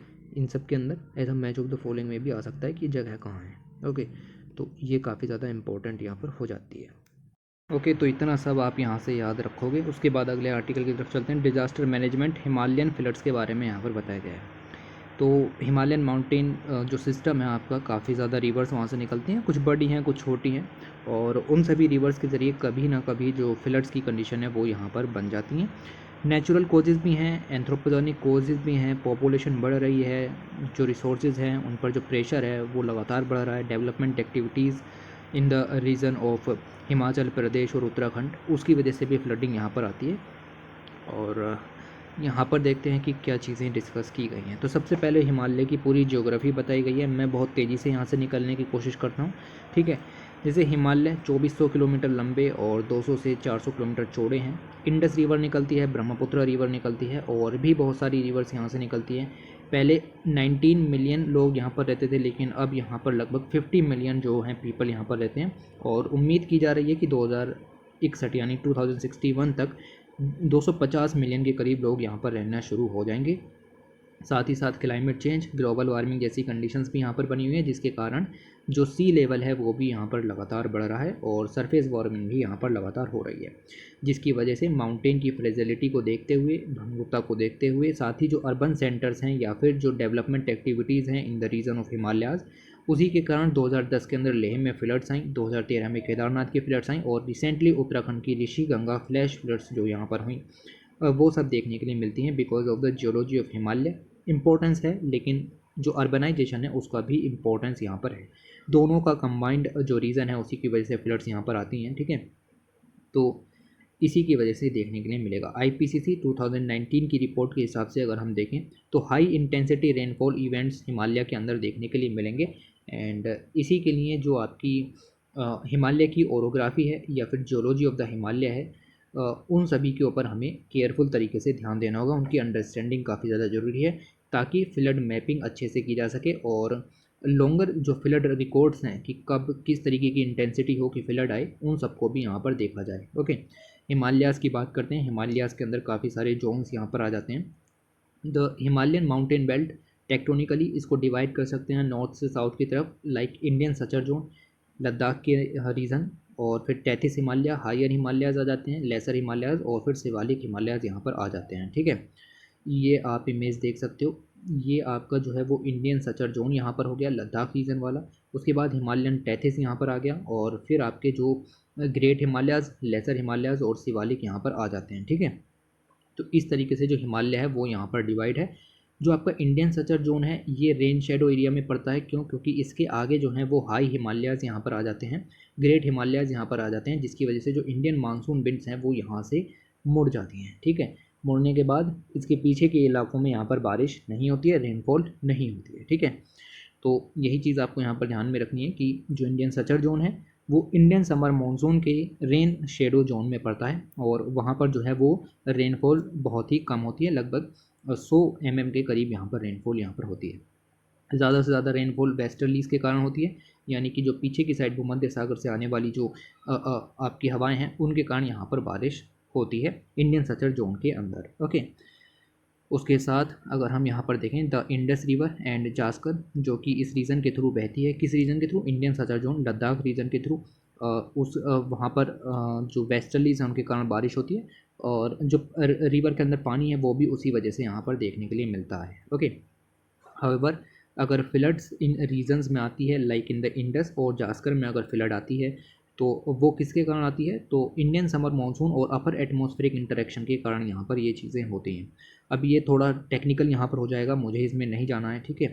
तो ये ज्योग्राफी का सेपरेट टॉपिक है, इन सब चीज़ों को आप वहाँ से देख सकते हो। बाकी यहाँ पर हम थोड़ा थोड़ा ही डिस्कस कर सकते हैं। The area is devoid of vegetation, जब बारिश नहीं है, वेजिटेशन नहीं है, एक्सट्रीम टेम्परेचर है, फिजिकल वेदरिंग ऑफ रॉक्स यहाँ पर होती है, जिसके कारण जो डेब्रिस मेंटल है हिल स्लोप्स पर इकट्ठा हो जाता है और रिवर्स के सारे यहाँ पर आप देखो तो डिपोजिशंस क्रिएट हो जाते हैं। This debris mantle being excessive snow melting and rainfall storms fell and block small and large stream bridge subsequently to create floods, और इन्हीं की वजह से आपके जो फ्लड्स यहाँ पर आते हैं। टेथिस बेल्ट की अगर हम बात करें, जो कि आपकी इंडियन सचर जोन से दूसरी तरफ यहाँ पर है, ये वाली जो टेथिस बेल्ट है, ठीक है। इसके कारण आप यहाँ पर देखें ये भी ऐसे ही है, इसमें भी आप देखें तो जो इंडियन समर मानसून है उसके कारण कम वर्षा यहाँ पर होती है, ठीक है, क्योंकि अभी भी बाहर की साइड में जो वो ग्रेटर हिमालयाज़ यहाँ पर खड़े हुए हैं, मिडिल हिमालयाज़, शिवालिक्स, और इसके पीछे आपका टैथिस और उसके पीछे आपका इंडियन सचर जोन यहाँ पर आ जाता है, ठीक है। तो इसी के कारण आपकी यहाँ पर भी कम बारिश होती है। जो फिर बारिश जो हो यहाँ पर होनी शुरू होती है वो शुरू होती है ग्रेट हिमालयाज से, फिर मिडिल हिमालयाज और लेसर हिमालयाज, इन रीजन्स में सबसे ज़्यादा बारिश होती है। बायोलॉजिकल डाइवर्सिटी आपको इस रीजन में सबसे ज़्यादा देखने के लिए मिलेगी, ठीक है, ओके। उसके बाद अगर हम आगे चलें तो यहाँ पर आपको क्या पढ़ना है, the higher Himalayan crystal zone, जो कि लगभग 1800 मीटर तक आप देखेंगे कि यहाँ पर आपको मिल जाएगा।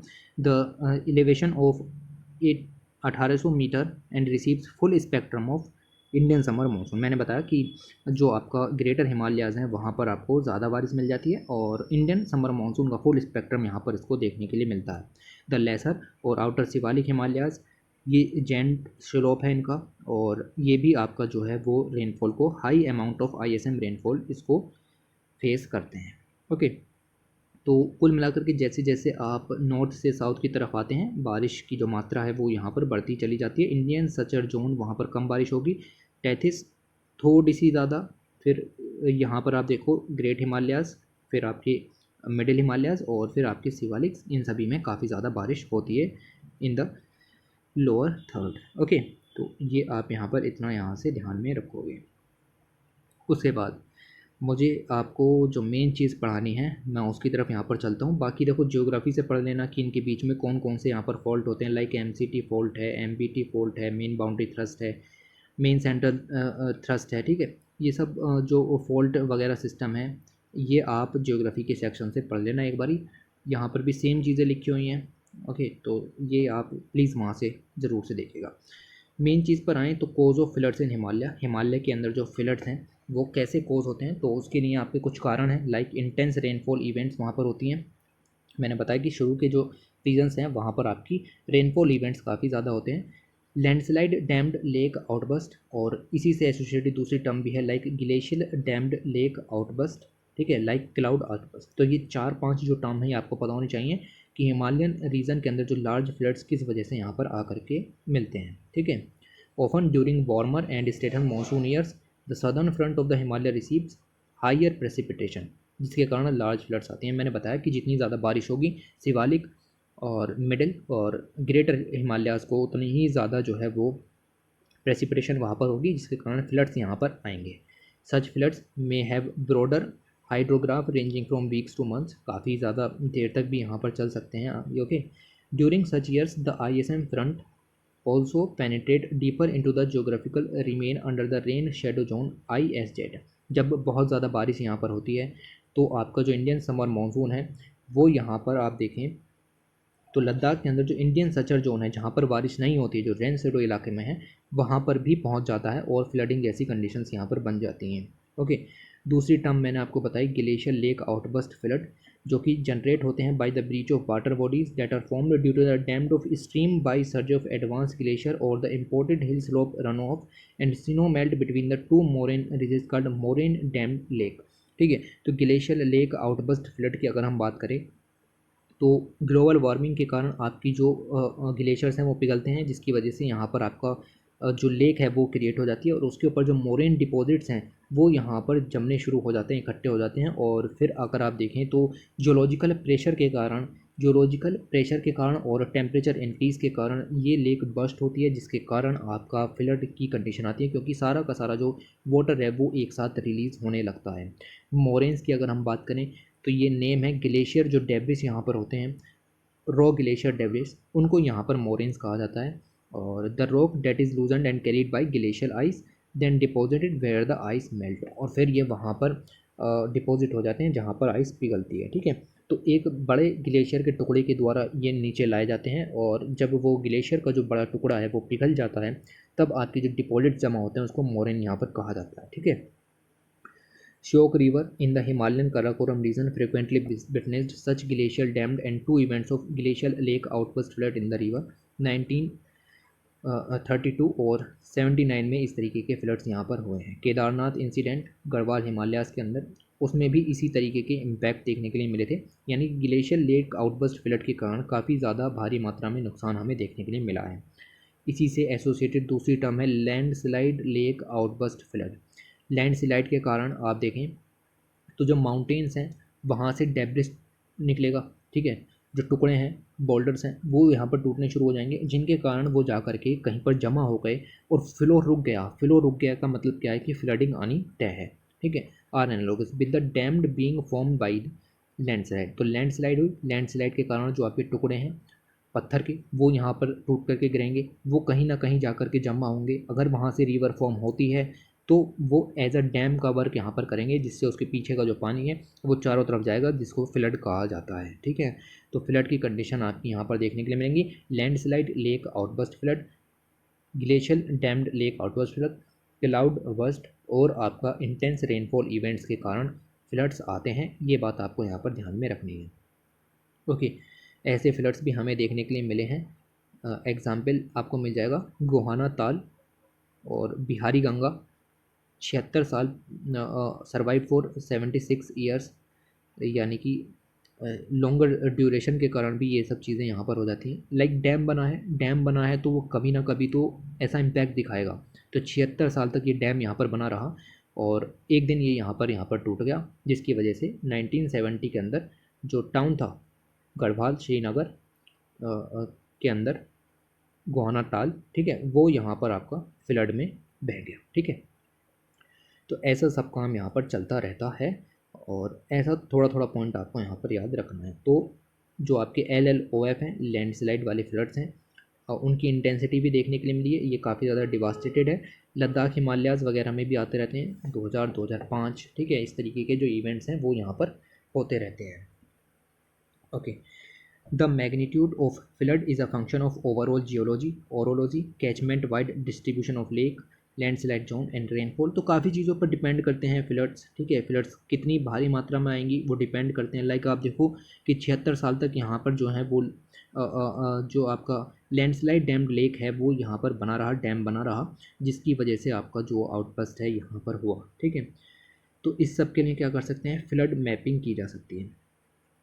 फ्लड मैपिंग के 4 एलिमेंट्स होते हैं। वर्टिकल राइज कितना हुआ है रिवर के लेवल में, ठीक है, राइज हुआ है इसका मतलब यह है कि पानी बाहर आएगा और फ्लड जैसी कंडीशन होगी। Rate of rising of floods, floods कितनी जल्दी जल्दी यहाँ पर आते हैं।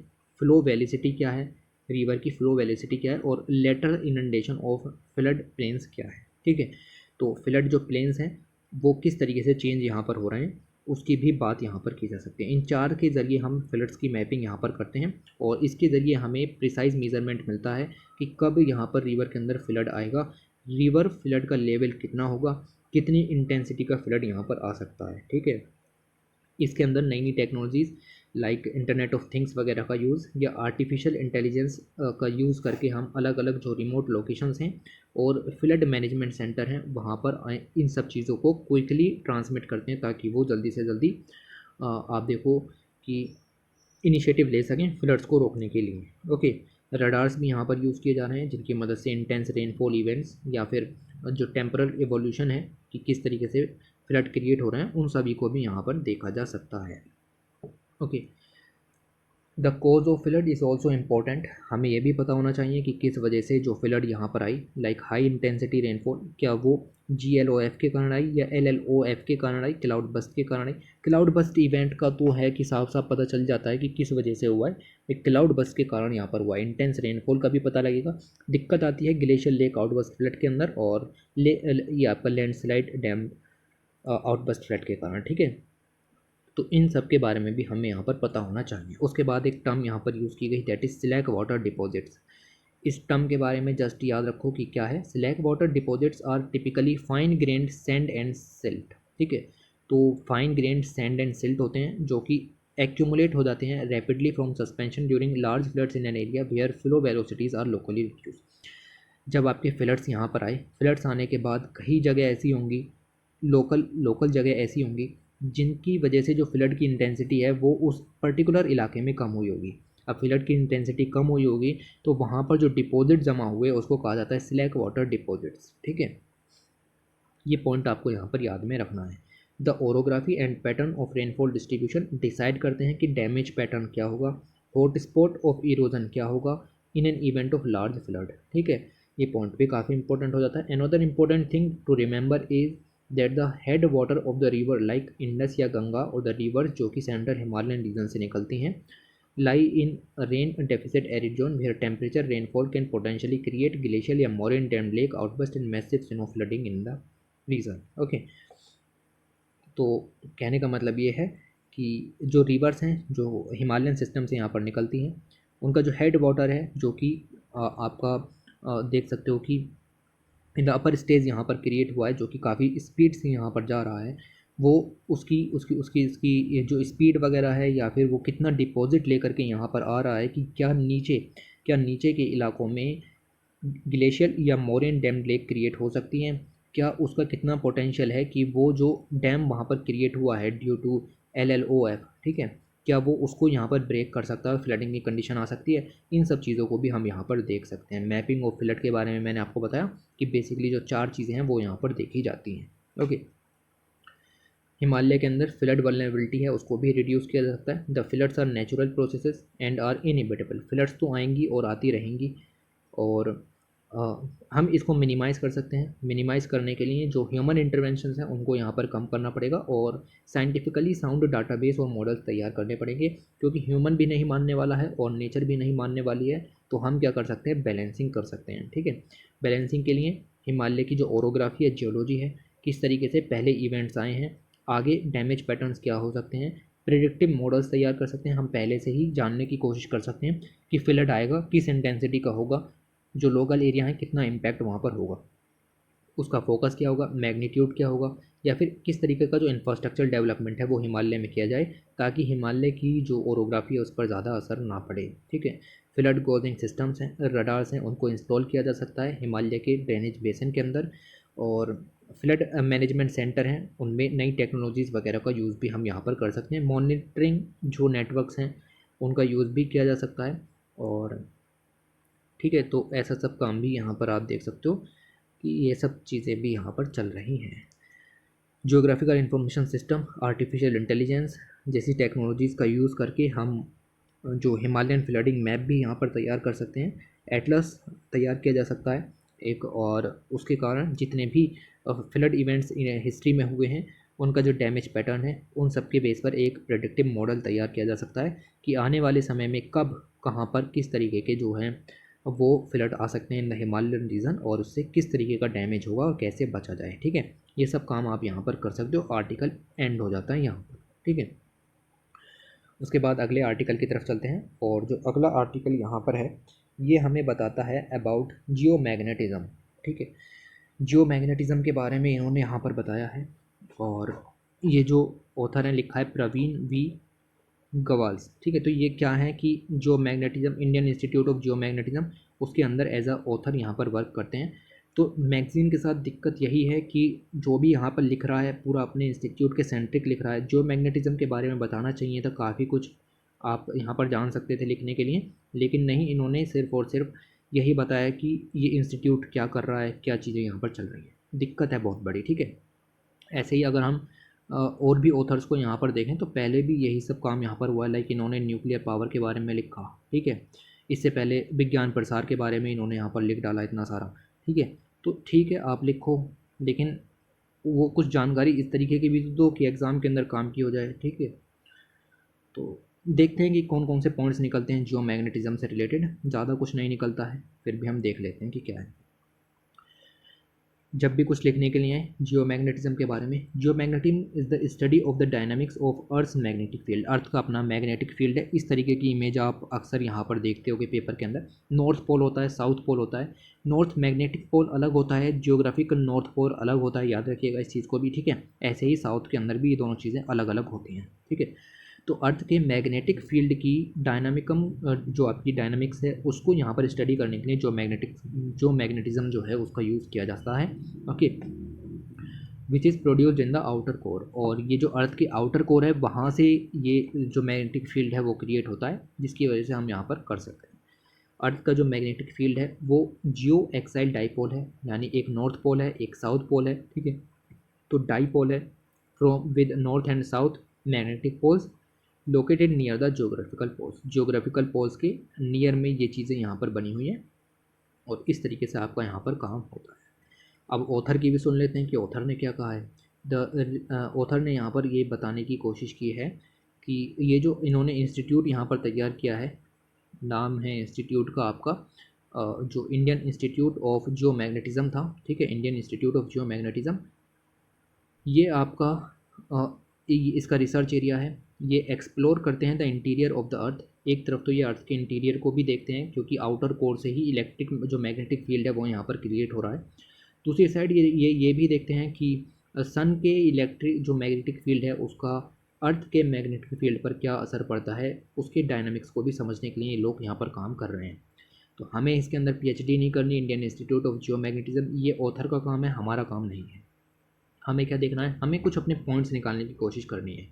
अब मैग्नेटिक जो फील्ड है उसको आपको देखना है, तो उसके लिए आपको इंस्ट्रूमेंट चाहिए होंगे, और ऐसे ही इंस्ट्रूमेंट हमने अलग अलग जगह पर सेटअप किए हैं। लाइक 1941 में 1841 में हमने यमन के अंदर एडन में इंस्टॉल किए, ठीक है। उसी के साथ हमने जो कोलाबा मेट्रोलॉजिकल ऑब्जर्वेटरी भी यहाँ पर इंस्टॉल की, और इन्हीं के ज़रिए जो हम अपनी ऑब्जर्वेशन है मैग्नेटिक फील्ड से रिलेटेड उसको यहाँ पर देखते हैं। तो आपसे यहाँ पर पूछा जा सकता है कि कोलाबा अलीबाग, ठीक है, ये इस तरीके की टर्मिनोलॉजी निकल करके आती है। कोलाबा अलीबाग किस चीज़ के लिए फेमस हैं? ओके, कोलाबा अलीबाग किस चीज़ के लिए फेमस हैं? तो 4 ऑप्शन देगा, आपको पता होना चाहिए कि मैग्नेटिक ऑब्जर्वेटरीज जो है वो यहाँ पर रखी हुई हैं। ओके, और ये अलीबाग जो है वो कोलाबा जो मेट्रोलॉजिकल ऑब्जर्वेटरी थी उसको शिफ्ट किया गया था अलीबाग के अंदर। ओके, और इसी तरीके से आपका ये निकल करके आता है 1-2 point. Okay, Indian institute of geomagnetism 1971 के अंदर यहाँ पर आया। ओके, इसका अपना सेपरेट मैंडेट यहाँ पर तय किया गया।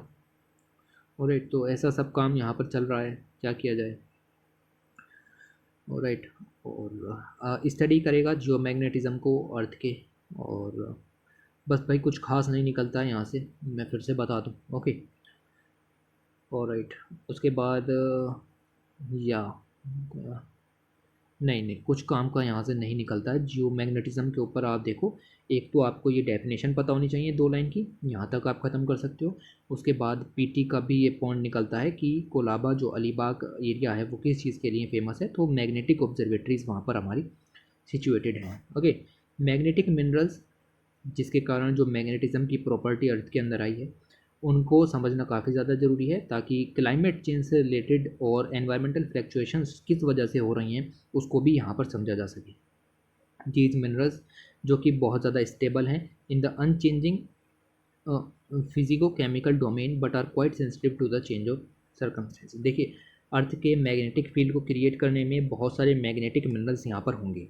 इन मैग्नेटिक मिनरल्स में कोई भी चेंज तभी होगा जब अर्थ के सरफेस पर क्लाइमेट जैसा कोई भी या फिर एनवायरमेंटल फ्लक्चुएशंस हों जिसके कारण जो मैग्नेटिक फील्ड है उसमें वेरिएशंस आ जाएं। उसमें वेरिएशंस आ रहे हैं इसका मतलब ये है कि क्लाइमेट चेंज हो रहा है या फिर एनवायरमेंटल फ्लक्चुएशंस यहाँ पर हो रहे हैं। इसी वजह से जो मैग्नेटिक मिनरल्स हैं उनको समझना काफ़ी ज़्यादा ज़रूरी हो जाता है। ओके, तो ये पॉइंट भी आपको ऐसा पता होना चाहिए। ओके, अब पता होने को तो आपको कुछ भी पता होना चाहिए, सभी चीज़ें पता होनी चाहिए, बट मैं फिर से कह रहा हूँ कि नहीं है काम का, ठीक है। तो इग्नोर मार सकते हो आर्टिकल को। या ये थोड़ा सा यहाँ पर कुछ दिया गया था, और यहाँ पर भी क्या ही दिया गया था मैं आपको बता दूँ कि आपने ये इमेज देखी होगी और ये इमेज देखी होगी, दोनों फेमस इमेज हैं। सोलार मैग्नेटिज्म और उसका अर्थ के जो मैग्नेटिक फील्ड पर असर पड़ता है जिसकी वजह से ऑरोरा लाइट्स जो हैं वो यहाँ पर क्रिएट होती हैं। ऑरोरा लाइट्स जो हैं वो सन के इन्फ्लुएंस पर क्रिएट होती हैं, सन का इन्फ्लुएंस पड़ता है on the earth magnetosphere, ionosphere, mesosphere, thermosphere, जिसकी वजह से इंटरेक्शन होता है और चार्ज पार्टिकल्स एटमॉस्फेयर में आ जाते हैं, जिसको हम यहाँ पर ऑरोरा लाइट्स कहते हैं। इनको कर्टेन ऑफ लाइट्स भी कहा जाता है। ओके, तो ऐसा सब भी आपको यहाँ पर याद रखना है कि अर्थ जो सन से निकलने वाले जो कोरोनल मास इजेक्शन वगैरह टाइप की चीज़ें होती हैं, या फिर आप देख सकते हो कि सोलार विंड्स होती हैं, ठीक है, सोलार फ्लेयर्स होते हैं जिसका इम्पैक्ट पड़ता है अर्थ के मैग्नेटोस्फीयर स्पेशली आयनोस्फीयर में, जिससे कि चार्ज पार्टिकल्स यहाँ पर क्रिएट होते हैं, और उसी की वजह से एक लाइट यहाँ पर निकलती है in the polar region, south में भी नॉर्थ में भी, और इनको ऑरोरा लाइट्स कहा जाता है, और दूसरी भाषा में कर्टेन्स ऑफ लाइट भी इनको यहाँ पर कहा जाता है। ओके, तो ये सब पॉइंट याद रखो। इस तरीके की हरी हरी लाइट है, काफ़ी कुछ पढ़ा होगा आपने ज्योग्राफी के अंदर इसके बारे में, ठीक है।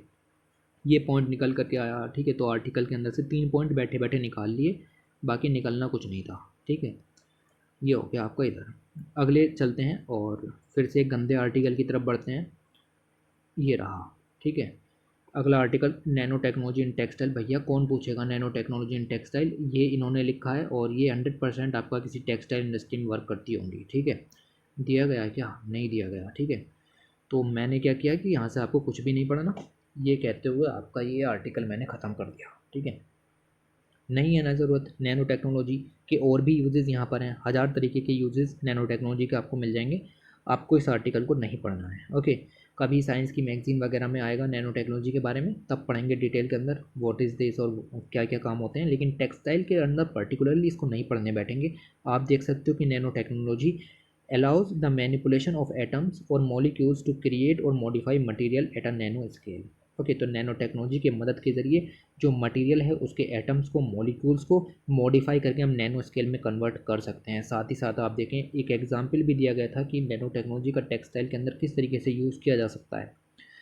जैसे आप यहाँ पर देखिए, टाइटेनियम डाइऑक्साइड है, ठीक है, ये एक स्ट्रॉन्ग एंटी माइक्रोबियल मटीरियल है that conducts the phenomena known as the photocatalyst। In simple word, active titanium dioxide, a semiconductor material, absorb कर लेता है अल्ट्रावायलेट रेज को सनलाइट से आने वाली। ओके, क्रिएट करता है highly reactive radical with degrade most of the organic pollutant including germs in context, keep the surface and surrounding clean. कहने का मतलब ये है कि हम एक ऐसा जो सूट है या फिर एक ऐसा जो कपड़ा है वो तैयार कर सकते हैं टाइटेनियम डाइऑक्साइड का, जिसकी वजह से सूरज से आने वाली जो हार्मफुल किरणें हैं वो आपके शरीर को इम्पैक्ट नहीं कर सकती। आप देखो कि जो नैनो टेक्नोलॉजी है उसका यूज़ किया जा सकता है इन ब्लड प्रूफ जैकेट्स बनाने में, बुलेट प्रूफ जैकेट्स बनाने में, बॉम्ब जो स्क्वाड होता है, ठीक है, बॉम्ब डिफ्यूजिंग स्क्वाड जो होता है यहाँ पर, ठीक है, उसके लिए यहाँ पर यूज़ किया जा सकता है। ये सब क्या करेंगे कि जो जैसे बॉम्ब यहाँ पर आप डिफ्यूज़ करने के लिए गए, ठीक है, ओके, उसके बाद गलती की वजह से बॉम्ब यहाँ पर आपका फटता है, तो जितना भी रेडिएशन वहाँ से निकलेगा, ये जो मटेरियल यहाँ पर होगा, जिस मटेरियल से आप, जिस नैनो टेक्नोलॉजी का यूज़ करके आप यहाँ पर जो सूट यहाँ पर तैयार करोगे, वो सूट उस सभी के सभी रेडिएशन को एब्जॉर्ब कर लेगा। रेडियो एक्टिव मटीरियल भी हो सकता है, उसको भी एब्जॉर्ब कर सकता है, जिसकी मदद से आपको अच्छी अच्छी जो कह सकते हैं कि आपकी जो जान है वो वहाँ पर बच सकती है। ओके, तो इसके ये इंपॉर्टेंस यहाँ पर हो जाता है अच्छा खासा। ओके, तो इन सब के कारण आपको ये याद रखना है, बस इतना याद रखो। आप देख सकते हो कि लाइट डाली हमने, ये हमने एक कपड़ा तैयार किया और ये कपड़ा जो है वो नैनो टेक्नोलॉजी से तैयार किया है। अलग अलग तरीके के जो माइक्रोब्स हैं उनका यूज़ करके सब काम किए जाते हैं। तो यहाँ पर लाइट डाली, अंदर कुछ भी इफेक्ट नहीं पड़ रहा, तो ये फ़ायदा है या नहीं है। इधर आपकी अगर बॉम्ब फटा, ठीक है, इधर आपका बॉम्ब फटा, बहुत ज़्यादा रेडिएशन और हीट यहाँ पर हो जाएगी, उस हीट का आपकी बॉडी पर कोई असर नहीं होगा, ठीक है। तो ऐसा सब हम काम यहाँ पर कर सकते हो। आप देख सकते हो कि एक फूल रखा हुआ है, जल नहीं रहा, ठीक है, क्यों? क्योंकि ये मटेरियल जो नीचे है ये आपका इस तरीके का तैयार किया गया है।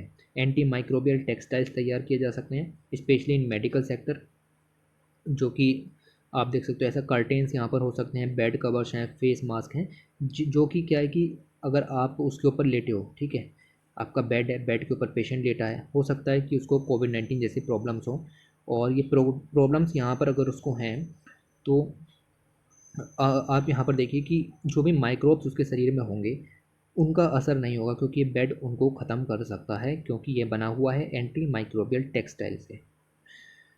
बस जितना याद रख लो सफिशिएंट है। उसके बाद अगले प्रोजेक्ट की तरफ चलते हैं, और लाइट हाउस प्रोजेक्ट के नाम से कंस्ट्रक्शन टेक्नोलॉजी के अंदर ये चीज़ दी गई थी। लाइट हाउस प्रोजेक्ट हाल ही में शुरू किए गए, 1 जनवरी 2021 को पीएम ने 6 लाइट हाउस प्रोजेक्ट यहाँ पर तैयार किए। क्या हैं, कैसे हैं, इन सब के बारे में हम यहाँ पर डिस्कस करते हैं। ओके, पहला पॉइंट ये है कि ये जो आपका सारे काम किए गए लाइट हाउस प्रोजेक्ट वगैरह ये सब प्रधानमंत्री आवास योजना के अंदर किए गए। प्रधानमंत्री आवास योजना अर्बन ये 2015 में शुरू की गई थी। इसका एम ये था कि ऑल वेदर पक्का अफोर्डेबल हाउस प्रोवाइड कराने हैं सभी सिटीजन्स को 2022 तक। Okay, eligible urban house hold को 2022 तक पक्के घर प्रोवाइड कराए जाने हैं। पक्के घर प्रोवाइड कराने का मतलब है कि आपका जो घर है वो कच्चा बना हुआ ना हो, और इस तरीके के पक्के घर प्रोवाइड कराने। लक्ष्य था 11.2 मिलियन हाउसेज तैयार करने, यानी कि लगभग 11.2 मिलियन, ठीक है, जिसमें से लगभग 8 मिलियन हो चुके हैं, और अभी हमारा टारगेट यहाँ पर चल रहा है। अभी हाउसेज यहाँ पर तैयार होने हैं, हाउसेज़ हो भी रहे हैं तैयार, लेकिन आगे और अच्छे हाउसेज़ तैयार हों, इसके अंदर टेक्नोलॉजिकल एडवांसमेंट यहाँ पर हो, उन सभी को देखते हुए लाइट हाउस प्रोजेक्ट तैयार किए गए हैं। इसके अंदर जो हम घर बनाएंगे उसमें नई नई तकनीकों को लॉन्च करने की कोशिश करेंगे, ताकि हमारी जो एक्सपर्टीज़ है कंस्ट्रक्शन सेक्टर के अंदर उसको बढ़ावा दिया जा सके। आप देखो कि कंस्ट्रक्शन जो टेक्नोलॉजी है इंडिया के अंदर, उनको इस हाउस के ज़रिए एक्सपेरिमेंट किया जाएगा। ठीक है, जो नई नई टेक्नोलॉजीज़ हैं उन सभी टेक्नोलॉजीज़ को एक्सपेरिमेंट करने के लिए इन प्रधानमंत्री आवास योजना, ये काम हमने यहाँ पर किया है। ठीक है, तो हाउसिंग फॉर ऑल प्रोग्राम चल रहा है, उसी के अंदर ये सब काम किए गए हैं। अब मैं आपको पहले इसके बारे में बता देता हूँ कि प्राइम मिनिस्टर ने लाइट हाउस प्रोजेक्ट यहाँ पर खोले, और ये जो लाइट हाउस प्रोजेक्ट यहाँ पर लॉन्च किया गया, ये पार्ट है global housing technology challenge India initiative का। ओके, तो ग्लोबल हाउसिंग टेक्नोलॉजी, आप देखो कि नए जो हाउस बन रहे हैं उसके अंदर टेक्नोलॉजी का यूज़ करना है। लाइक जो आपका घर हो वो इस तरीके का हो कि आपको एसी की ज़रूरत उसके अंदर ना पड़े, ऑटोमेटिकली जो गर्मियों में वो घर अंदर से ठंडा रहे। ठीक है, इसके लिए आपको वाइट पेंट बाहर की साइड में करना है, वगैरह वगैरह चीज़ें। और भी बहुत सारी टेक्नोलॉजीज़ यहाँ पर हैं, लाइक ड्रॉट रेजिस्टेंस है या क्लाइमेट चेंज रेजिस्टेंस है। ऑल वेदर हाउसेज यहाँ पर बनाने हैं, तो उसके लिए अलग अलग टेक्नोलॉजी चाहिए होती है। तो ऐसे सब 6 साइट्स अक्रॉस 6 स्टेट यहाँ पर आपकी जो है वो चूज़ की गई हैं, और 6 स्टेट्स के अंदर ये अभी प्रोग्राम लॉन्च किया जाएगा। उसी के साथ साथ उसी समय यानी जनवरी 2021 में इन्होंने affordable sustainable housing accelerator India यानी आशा इंडिया जो अवार्ड्स हैं वो भी यहाँ पर बांटे, और जिन लोगों ने भी यहाँ पर अच्छा काम किया है अंडर प्रधानमंत्री आवास योजना अर्बन, उनको भी अवार्ड यहाँ पर दिए गए हैं। ओके, तो अब दो चीज़ें यहाँ पर आई। पहली आई global housing technology challenge India, ministry of housing and urban affair has कंसेप्चुअलाइज्ड। तो आपसे पूछ सकता है कि ये प्रोग्राम किसके अंदर में है, तो ministry of housing and urban affair के अंदर में ये प्रोग्राम यहाँ पर है। इसका जो एम है वो है आइडेंटिफाई करना एंड मेन स्ट्रीम करना a basket of innovation technologies को हाउसिंग कंस्ट्रक्शन के अंदर यूज़ करना, सस्टेनेबल और eco friendly disaster resilient house तैयार करना, ये इसका मकसद यहाँ पर है। ओके, पीएम ने ये भी कहा था कि 2019-20 जो है वो कंस्ट्रक्शन टेक्नोलॉजी ईयर है, क्योंकि हम यहाँ पर GHTC इंडिया जो प्रोग्राम है उसको लॉन्च कर रहे हैं। 3 कंपोनेंट इसके अंदर में होते हैं, 3 कंपोनेंट इसके अंदर में होते हैं लाइक दिस: एक्सपोकम conference, identifying and main stream proven demonstrate technology for the construction of light house project, और identifying potential future technologies. Okay, तो ऐसे सब 3 इसके अंदर में आते हैं। ओके, और ये जो आपकी एक्सपो और कॉन्फ्रेंस है ये भी ऑर्गेनाइज की जाती है biennial to provide a platform to all stake holders, उनको समझाने के लिए, नॉलेज देने के लिए कि किस तरीके की जो हाउसिंग कंस्ट्रक्शन टेक्नोलॉजीज़ हैं आगे आनी चाहिए। ये जो पिलर है एक GHTC इंडिया प्रोग्राम का।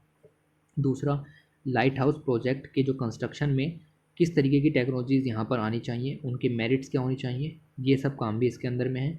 फंडिंग जो है मैंने आपको बताया कि प्रधानमंत्री आवास योजना अर्बन के बेस पर यहाँ पर की जाएगी, यानी कि स्कीम जो है वो प्रधानमंत्री अर्बन योजना के अंडर में है। दूसरा, potential future technology for incubation and acceleration support, यानी कि आने वाले समय में क्या काम किया जाए उसके लिए भी यहाँ पर एक पिलर रखा गया है। तो 3 पिलर के बेस पर 3 कंपोनेंट हैं इसके, याद रखिएगा।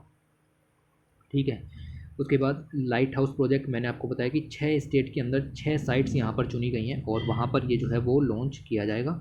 6 स्टेट्स 6 साइट्स उसको लॉन्च किया जाएगा। लाइट हाउस प्रोजेक्ट आप देखें तो लखनऊ उत्तर प्रदेश के अंदर, इंदौर मध्य प्रदेश के अंदर, राजकोट गुजरात के अंदर, चेन्नई आपको मिल जाएगा, रांची यहाँ पर है, और अगरतला नॉर्थ ईस्ट का भी उठाया गया है। ठीक है, तो इन 6 जगहों पर यहाँ पर बनाए जाएंगे। लखनऊ के अंदर 1040 घर बनाए जाएंगे, इंदौर के अंदर 1024, और इस तरीके से आप देखें टोटल लगभग 6368 घर यहाँ पर बनाए जाएंगे। ओके, इस तरीके के घर यहाँ पर तैयार किए जाएंगे। 1000 घर हर एक जो सिटी है वहाँ पर तैयार किए जाएंगे। मैंने आपको गिना दिए इंदौर, राजकोट वगैरह, ये याद रख लेना 6 प्लेस, क्योंकि इंपॉर्टेंट हो जाते हैं। इस तरीके की कंस्ट्रक्शन टेक्नोलॉजी से रिलेटेड जो स्कीम्स हैं ज़्यादा नहीं है, 1-2 ही स्कीम ऐसी है। ओके, तो ये सब काम यहाँ पर हुआ। ऐसे घर तैयार किए जाएंगे, मैंने आपको पहले ही बताया कि जो कि क्लाइमेट चेंज रेजिलिएंट हो, डिजास्टर रेजिलिएंट हो। बेनिफिट्स क्या हैं? सस्टेनेबिलिटी मिलेगी, घर आपका लंबे समय तक चलेगा। क्यों? क्योंकि उसके अंदर हमने इस तरीके की टेक्नोलॉजी डाली है। इको फ्रेंडली हाउस होगा, डिज़ास्टर रेजिलियंस होगा, कॉस्ट इफेक्टिव होगा, स्पीडी, और आपको मिलेगा डाइवर्स, जियो क्लाइमेट सपोर्टिव होगा। ओके, इस वजह से आपकी जो कंस्ट्रक्शन टेक्नोलॉजी है इंडिया के अंदर वो एक रिवोल्यूशनरी कही जा रही है। ओके, इनको लाइट हाउस कहा जा रहा है। जो भी हाउस यहाँ पर क्रिएट होंगे, ये 6368 हाउस क्रिएट होंगे, इन सभी को हमने यहाँ पर लाइट हाउस कहा है। क्यों? क्योंकि ये लोगों के जीवन पर एक अलग तरीके का इफ़ेक्ट यहाँ पर छोड़ेंगे। उनको रहने के लिए जो घर यहाँ पर मिलेंगे, उनके अंदर जो अलग तरीके का, एक तरीके से आप समझो कि हम एब्स्ट्रैक्ट वे में यहाँ पर चले गए हैं। ठीक है, तो एक demonstrative effect wherein people from all sector such as faculty, student, engineering, planning, architect, institutes, इन सभी को पता चलेगा कि किस तरीके के जो प्रोजेक्ट हैं इंडिया के अंदर लॉन्च किए जा रहे हैं, और जो बड़ी बड़ी बिल्डिंग्स हैं फिर वो भी इसी तरीके की बनेंगी, लाइट हाउस प्रोजेक्ट की तरह। नाम से ही समझिए कि लाइट हाउस, ये ऐसे घर बनाए जाएंगे जो दूसरों को प्रकाश देंगे। ऐसे ऐसे लाइट नहीं लगाई जाएगी इसके अंदर। ठीक है, ऐसा प्रकाश मतलब लोगों को अवेयर करेंगे।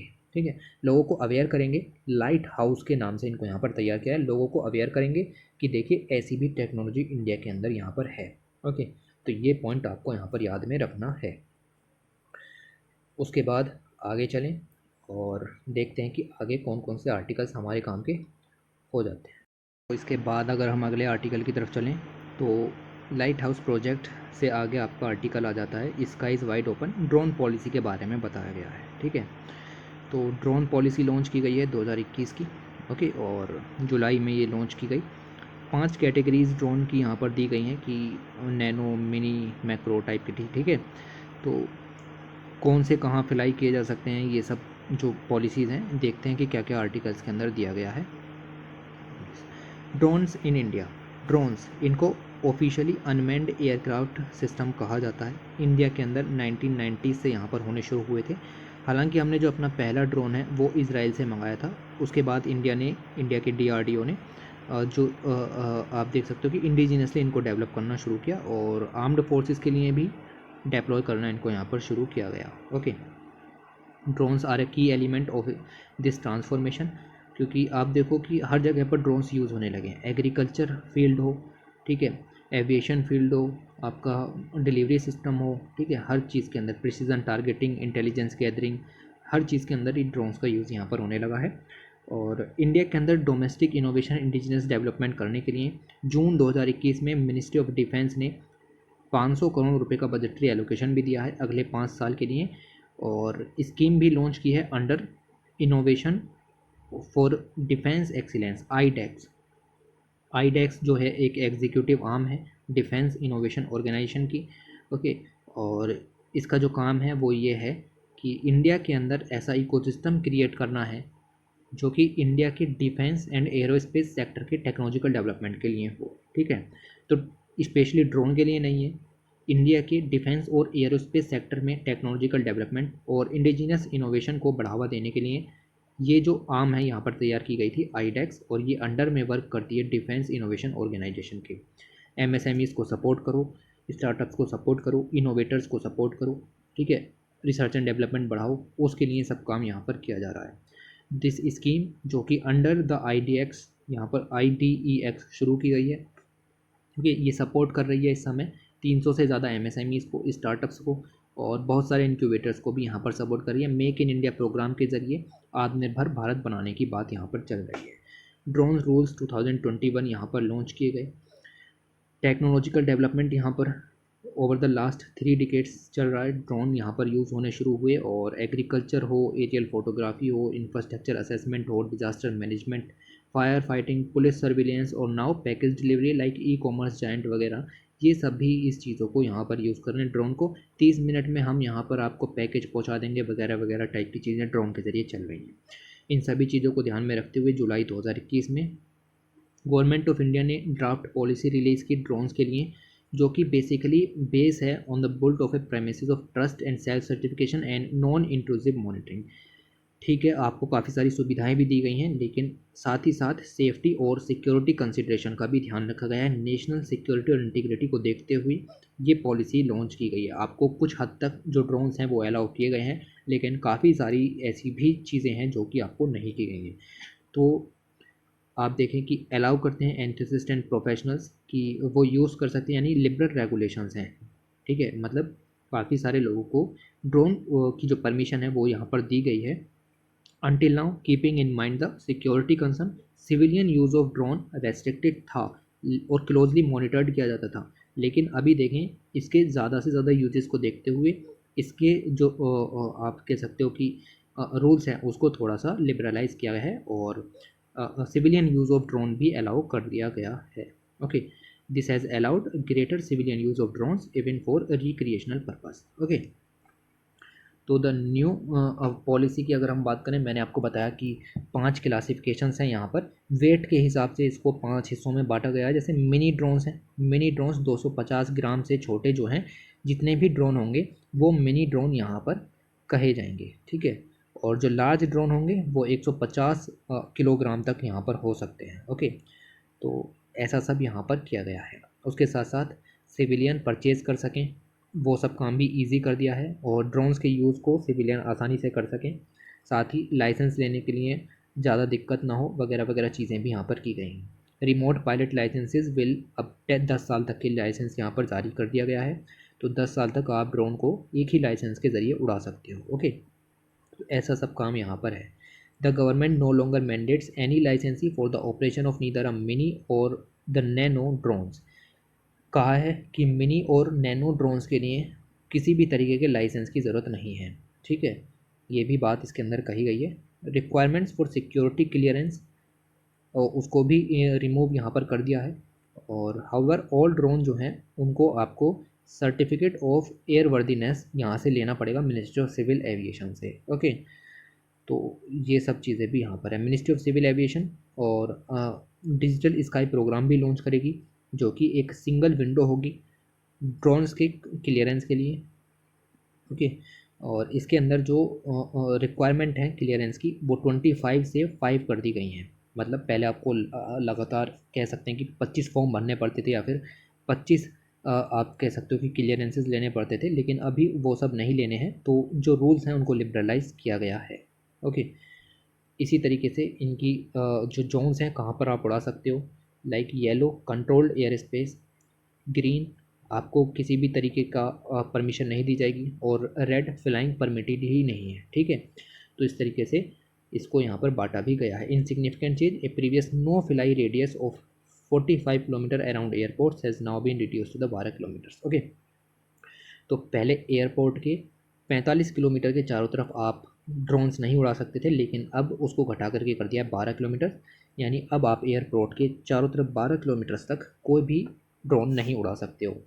इंडिया का ड्रोन मार्केट काफ़ी बड़ा है, हमको इसमें पीएचडी नहीं करनी है, लेकिन मैं फिर भी आपको बता दूं, जनवरी 2020 की रिपोर्ट के हिसाब से देखें तो रिपोर्ट सजेस्ट करती है कि इंडिया के अंदर ड्रोन का जो मार्केट साइज़ है वुड भी 885 मिलियन डॉलर, ठीक है।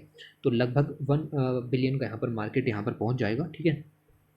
ओके, तो इस तरीके की भी चीज़ें आपको थोड़ी सी याद रखनी है। लगभग 900 मिलियन डॉलर का मार्केट यहाँ पर याद रखो। और कहा जा रहा है कि 2026 तक 1810 मिलियन का मार्केट यहाँ पर हो जाएगा। ओके, और एनुअल ग्रोथ भी बताई है, लगभग 12% की ग्रोथ आपको देखने के लिए मिलेगी।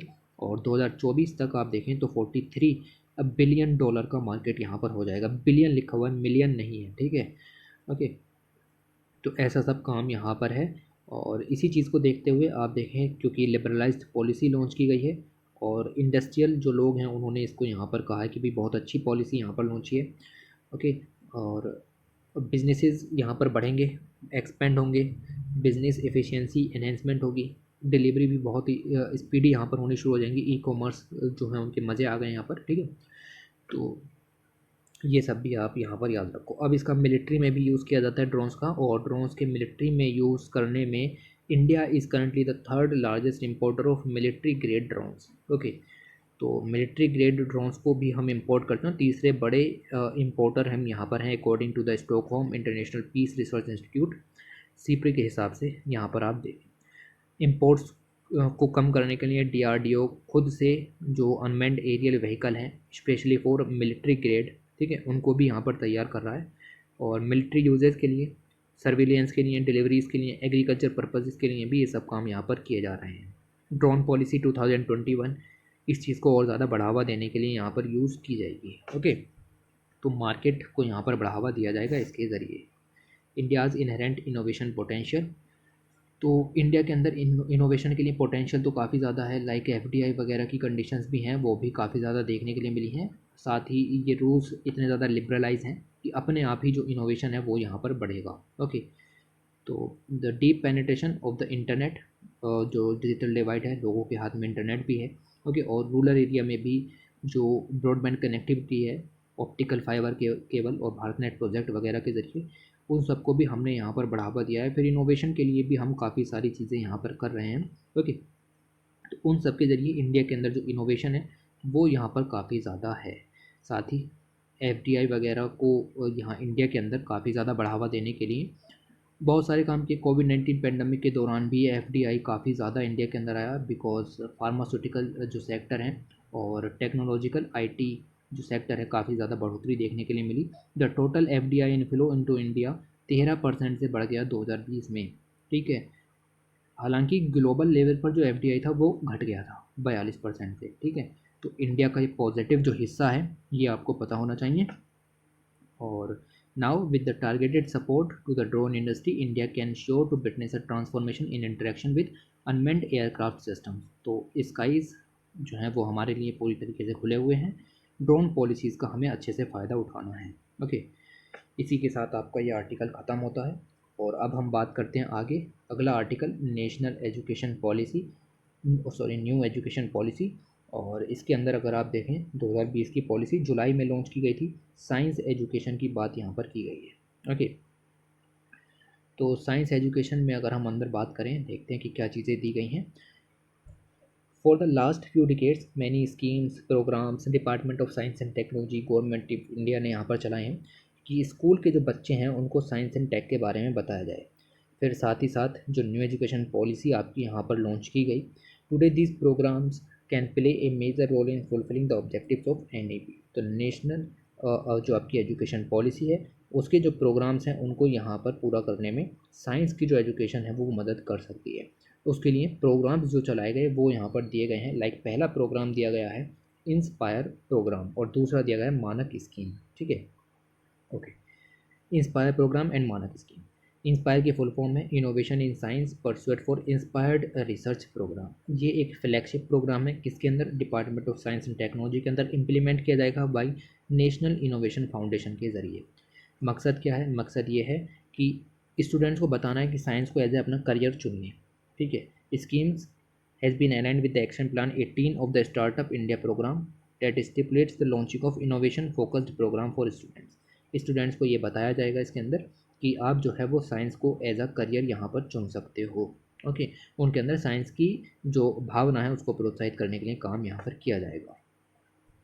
कंट्री के जो यूथ हैं उनके साथ में कम्युनिकेट भी किया जाएगा कि साइंस को यहाँ पर आप देख सकते हो, अट्रैक्ट करना है टैलेंट को कि वो साइंस को अर्ली स्टेज में भी यहाँ पर पढ़ें। और ये सब काम करे जाएंगे। रिसर्च एंड डेवलपमेंट बेस को बढ़ाया जाएगा, टेक्नोलॉजिकल सिस्टम को बढ़ाया जाएगा, एक्सपेंड किया जाएगा, स्ट्रेथन किया जाएगा। स्पेशली जो है वो आपका यही है कि स्टूडेंट्स को एनकरेज किया जाएगा कि वो अपने करियर में साइंस को एज अ सब्जेक्ट चुनें। ओके, तो ये पॉइंट आपको यहाँ पर ध्यान रखना है। इंस्पायर स्कीम, इसके अंदर 3 प्रोग्राम हैं। पहला सीड्स प्रोग्राम, यानी कि आप देखें scheme for early attraction of talents for science. दूसरा है स्कॉलरशिप फॉर हायर एजुकेशन और तीसरा है assured opportunity for research careers. ठीक है, तो इन सब के बेस पर जो स्टूडेंट्स हैं उनको यहाँ पर साइंस के क्षेत्र में लाया जाने की बात हो रही है। इंस्पायर अवार्ड्स भी लॉन्च किए गए और इन अवार्ड्स का नाम है मानक million minds augmenting national aspirations and knowledge. और इसको एज अ स्कीम यहाँ पर लॉन्च किया है किसने, department of science and technology ने। इम्प्लीमेंट किया जाएगा by national innovation foundation. Okay, जो भी बच्चे हैं 10 से 15 साल के या फिर क्लास 6 से 10th तक के, उनके अंदर में साइंस को बढ़ावा देने के लिए ये सब काम यहाँ पर किए जाएंगे। ओके, टारगेट है कि 1 मिलियन के करीब जो नए बच्चे हैं उनको साइंस से जोड़ा जाए, साइंस एंड सोसाइटल एप्लीकेशन से जोड़ा जाए। ओके, देखो इतनी बड़ी स्कीम नहीं है। ओके, तो मैगज़ीन कुछ खास नहीं थी, मैगज़ीन ऐसे ही है, रो रो करके पढ़ानी पड़ती है क्योंकि कुछ इंटरेस्टिंग मैगज़ीन यहाँ पर नहीं है। फिर मैं कहता हूँ आप क्या कर सकते हो कि 12 महीने काफ़ी हैं, ठीक है। 4-4 महीने की आप पॉलिटी, इकोनॉमी, एनवायरनमेंट के ऊपर मैगज़ीन नहीं देते यार, एनवायरनमेंट के ऊपर कोई मैगज़ीन नहीं आती हैं, ठीक है। घिस पिस के यही बातें हैं। साइंस के ऊपर बताइए क्या दिया है ये, ओके। तो ये कोई साइंस के ऊपर मैगज़ीन इस तरीके से लिखने के लिए एग्ज़ाम के लिए लिमिटेड पॉइंट निकल पा रहे हैं, ठीक है। तो बट है जो भी कुछ है, तो ऐसे सब काम यहाँ पर चल रहे हैं, इससे ज़्यादा आपको इस स्कीम के अंदर नहीं जाना है, ओके। ये आपको यहाँ पर स्किप करना है। फिर आप देखो विज्ञान ज्योति और एंगेज विद साइंस के नाम के 2 प्रोग्राम चलाए हैं, किसके द्वारा? Department of science and technology के द्वारा। दोनों इनिशिएटिव जो हैं वो आपके कह सकते हो कि जो गर्ल्स हैं इन हाई स्कूल्स, उनको साइंस, टेक्नोलॉजी, इंजीनियरिंग और मैथमेटिक्स के अंदर लेकर के आना है हायर एजुकेशन में, ठीक है। तो हायर एजुकेशन में गर्ल्स के पार्टिसिपेशन को बढ़ाना in the field of stem जो आपका ये साइंस, टेक्नोलॉजी, इंजीनियरिंग, मैथमेटिक्स है, इसमें लेकर के आना, ये हमारा काम होता है। विज्ञान ज्योति एक प्रोग्राम है जो कि science, technology, engineering, mathematics girls के अंदर में मतलब गर्ल्स को इस सेक्शन के अंदर लेकर के आना है हायर एजुकेशन में। 9 से लेकर के 12 जो क्लास है उसको यहाँ पर लेने की बात की जा रही है, ओके। तो specially from the top colleges in the area where girls are hugely under represented.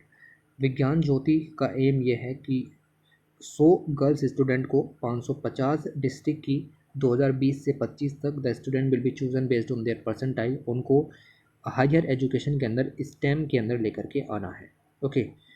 तो भैया आपको याद रहता हो कि विज्ञान ज्योति क्या है तो आप बिल्कुल याद रखिए, बहरहाल याद रखने वाली चीज़, बट थोड़ा आप माइंड के अंदर इसको संभाल करके रखिए क्योंकि यही सब निकल रहा है, कुछ निकल नहीं रहा है, ठीक है। तो विज्ञान ज्योति क्या है याद रखो, ओके। उसके साथ साथ एक दूसरा लर्निंग प्लेटफॉर्म भी है, this is engage with science, ठीक है। और इसके अंदर क्या है कि स्टूडेंट के अंदर इंटरेस्ट को क्रिएट करना है, साइंस का जो इंटरेस्ट है उनके अंदर लाना है। नाम से स्पष्ट है एंगेज विद साइंस, तो बच्चों को साइंस को जो है उसके अंदर एंगेज करना है ताकि वो अपना करियर जो है वो एज अ साइंस यहाँ पर चुन सकें, ओके। तो लर्निंग रेलेवेंट है, साइंटिफिक स्पिरिट जो है वो कंट्री के यूथ के अंदर आए, उसको बढ़ावा देने के लिए प्रोग्राम लॉन्च किया गया है, ओके। और लिखा हुआ है मोर डिटेल के लिए अगर आप जाना चाहें www.engagewithscience.in पर जा सकते हैं। अगला प्रोग्राम है विद्यार्थी विज्ञान मंथन प्रोग्राम, ठीक है। विद्यार्थी विज्ञान मंथन एक नेशनल प्रोग्राम है जो कि पॉपुलराइज करता है साइंस को पॉपुलराइज करने का ही काम है हर तीनों के इनिशिएटिव्स में, ठीक है।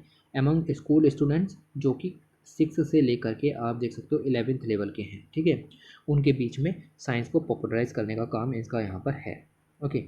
ये जो है आपका ऑर्गेनाइज किया जाता है प्रोग्राम बाई विज्ञान भारती होगा ये, ठीक है, विज्ञान भारती इन कोलैबोरेशन विद विज्ञान प्रसार एंड एनसीईआरटी, इन सब के साथ मिलकर के काम यहाँ पर किया जाता है, ओके।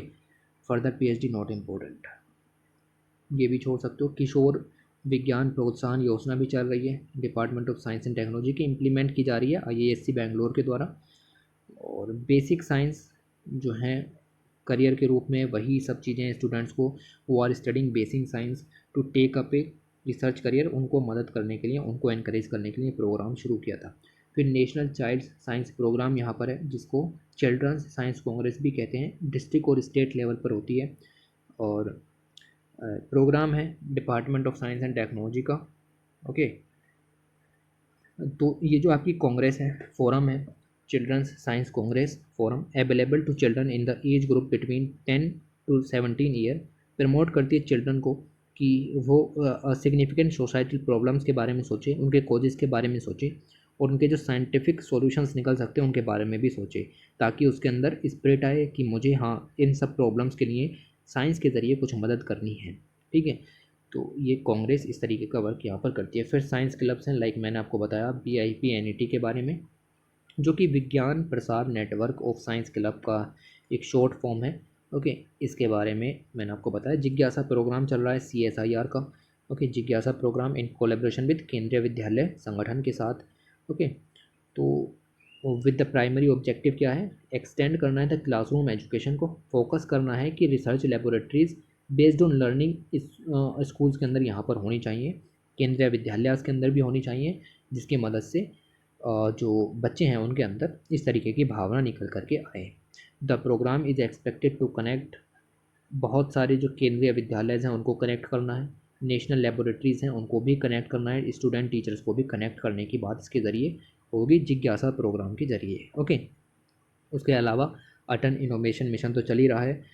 इनोवेशन के जो कल्चर है उसको प्रमोट करने के लिए, एंटरप्रेन्योरशिप का जो कल्चर है उसको क्रिएट करने के लिए ये प्रोग्राम यहाँ पर चलाया जा रहा है। किसके द्वारा? नीति आयोग के द्वारा। ठीक है, ये पीटी का क्वेश्चन है, पूछा जा चुका है। ठीक है, नीति आयोग के द्वारा।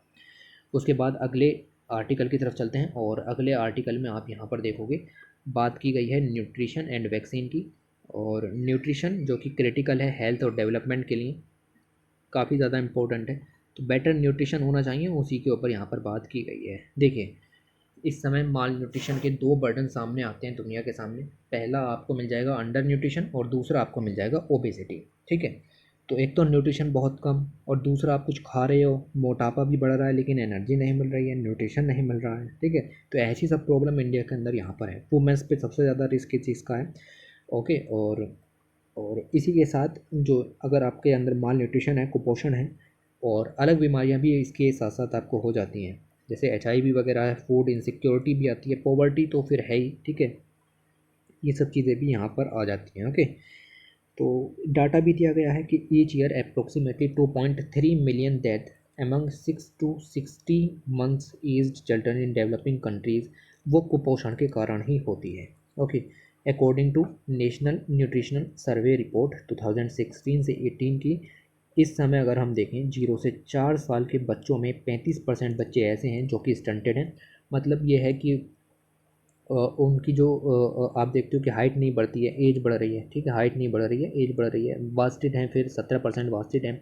वेट जो है वो यहाँ पर अकॉर्डिंग टू द हाइट और अकॉर्डिंग टू द एज यहाँ पर इश्यूज चलते रहते हैं। ओके, अंडर वेट भी काफ़ी सारे चिल्ड्रन यहाँ पर मिल जाएंगे। ओके, तो ये सब जो प्रॉब्लम्स हैं पोषण अभियान के अंदर में, इन सब प्रॉब्लम्स को सॉर्ट आउट करने की बात यहाँ पर हो रही है।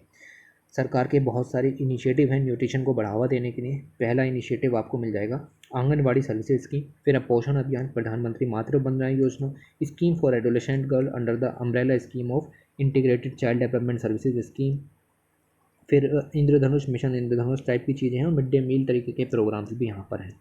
तो वन बाई वन सभी को देखते हैं। Anganwadi services scheme, anganwadi services scheme is जो है ये लॉन्च की गई थी 1975 में।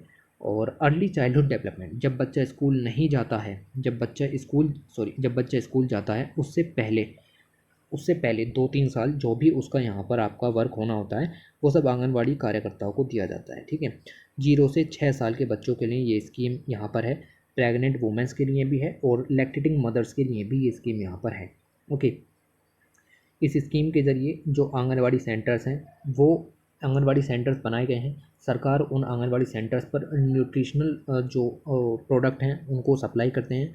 और जो आंगनवाड़ी सेंटर्स हैं फिर आपके अलग अलग जो गांव हैं या विलेजेस हैं उनमें जा कर के आपके इन न्यूट्रिशनल प्रोडक्ट को जो महिलाएं हैं, बच्चे हैं, उनको यहाँ पर प्रोवाइड करते हैं ताकि माल न्यूट्रिशन की प्रॉब्लम कम हो सके। ओके, आई थिंक आपको समझ में आ गया होगा इतना।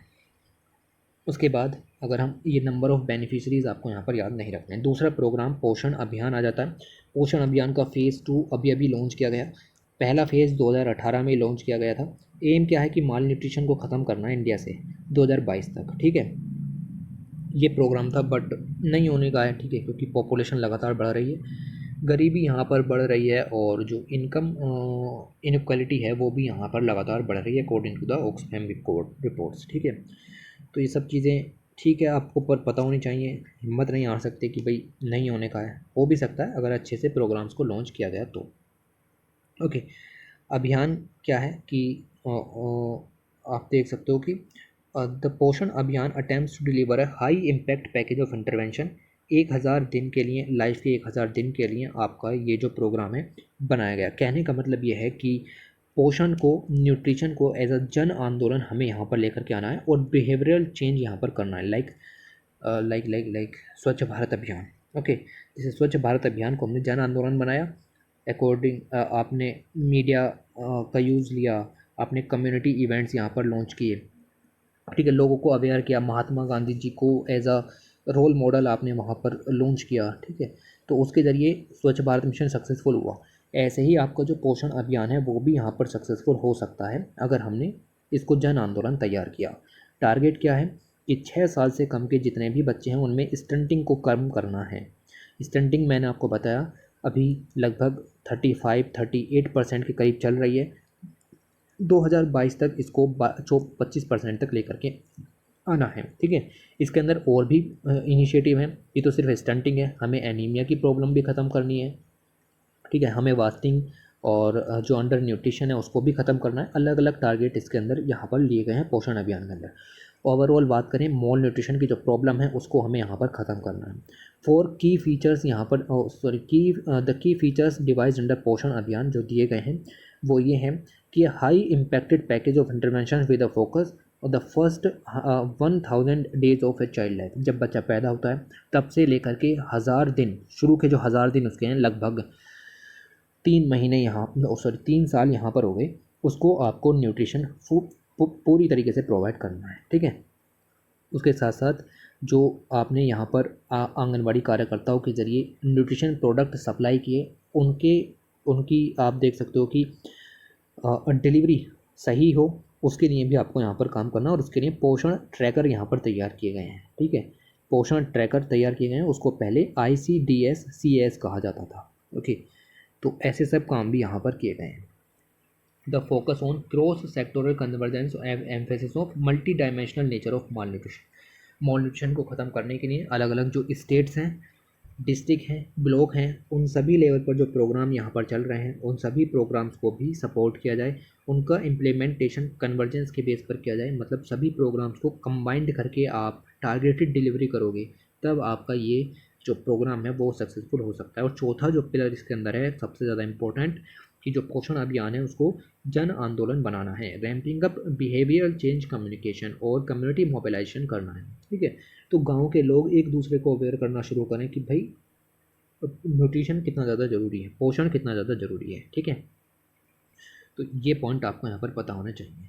पिलर्स ऑफ पोषण अभियान देख सकते हो, पोषण ट्रैकर यहाँ पर हो गया, कन्वर्जेंस अलग अलग जो स्टेट डिस्ट्रिक्ट ब्लॉक लेवल के हैं, बिहेवियरल चेंज यहाँ पर आपका आ गया, ट्रेनिंग कैपेसिटी बिल्डिंग किसकी, आशा कार्यकर्ताओं की। ठीक है, इनोवेशंस लेकर के आने हैं, इंसेंटिव और ग्रीवियंस रेड्रेसल भी। ठीक है, किसी को कोई दिक्कत है तो उसके लिए भी काम यहाँ पर होना चाहिए।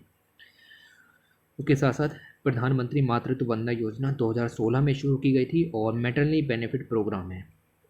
इसके अंदर आप देखें 5,000 रुपये प्रोवाइड किए जाते हैं, 3 इंस्टॉलमेंट के अंदर प्रोग्राम जो है वो प्रोवाइड किए जाते हैं। पहले बच्चे के लिए ये सब होता है ताकि जो मदर है और बच्चा है दोनों सुरक्षित रह सकें, इसीलिए ये इंसेंटिव प्रोवाइड किए जाते हैं। ओके, ये स्कीम लॉन्च की गई थी 31 दिसंबर 2016, यानी कि जस्ट आपकी जनवरी 2017 से ये इम्प्लीमेंट होनी शुरू हो गई थी। और इसके अंदर हम डायरेक्ट बेनिफिट ट्रांसफ़र 5,000 रुपये का भेजते हैं 3 इंस्टॉलमेंट में।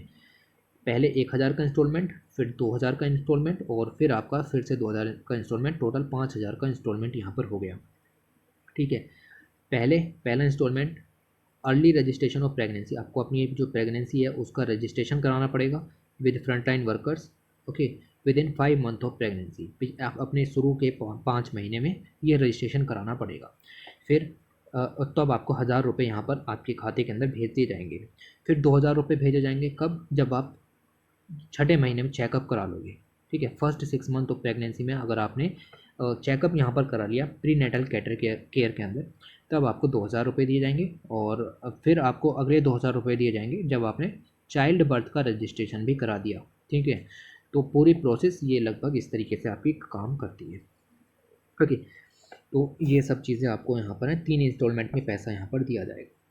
ये इम्प्लीमेंट की जाएगी बाय आंगनवाड़ी सर्विसेज स्कीम, और ये मैंने आपको बता ही दिया है कि आंगनवाड़ी जो स्कीम है उसके ज़रिए ही ये सब काम यहाँ पर किए जा रहे हैं।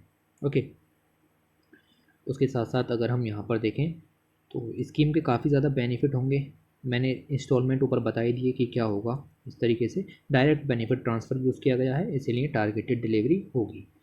ये स्कीम DBT स्कीम को सक्सेसफुल बनाती है, डायरेक्ट बेनिफिट ट्रांसफ़र है। ओके, और 30 अप्रैल 2021 तक अगर हम देखें लगभग 2 करोड़ से ज़्यादा बेनिफिशरीज इस स्कीम के अंदर में एनरोल हो चुके हैं।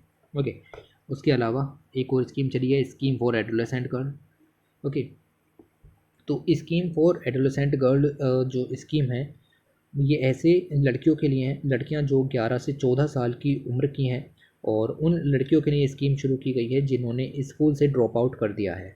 ठीक है, तो ऐसी लड़कियां जो 11 से 14 साल की हैं और उन्होंने स्कूल से ड्रॉप आउट कर दिया है, उनके लिए ये स्कीम यहाँ पर शुरू की गई है।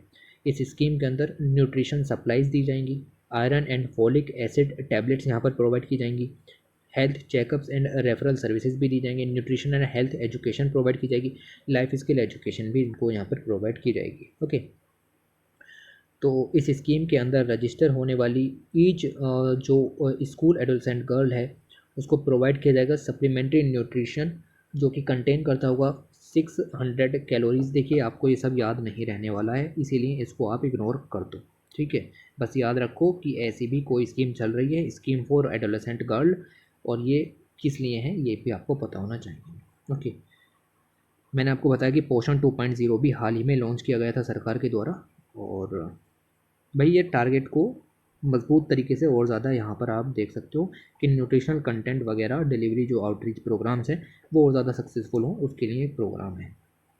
फिर मिड डे मील प्रोग्राम्स हैं, जो आपके प्राइमरी स्कूल्स हैं उन स्कूल्स के अंदर वन टाइम फ्री जो फूड है वो यहाँ पर प्रोवाइड किया जाएगा। ठीक है, तो वन टाइम जो फ्री फूड है, meals in school is implemented by ministry of education. याद रखना मिड डे मील स्कीम जो है वो आपकी मिनिस्ट्री ऑफ एजुकेशन के अंदर में आ जाती है, where in one mid day meal is provided to children, जो कि न्यूट्रिशनल स्टैंडर्ड मिले हुए होने चाहिए, मतलब अच्छा खाना प्रोवाइड कराना, ऐसा खाना प्रोवाइड कराना है जिसके अंदर न्यूट्रिशन होने चाहिए, और वो जो फूड है वो नेशनल सिक्योरिटी फूड एक्ट 2013 के क्वालिफिकेशंस को पार करता हूँ। ओके, तो ये सब काम यहाँ पर किए जा रहे हैं।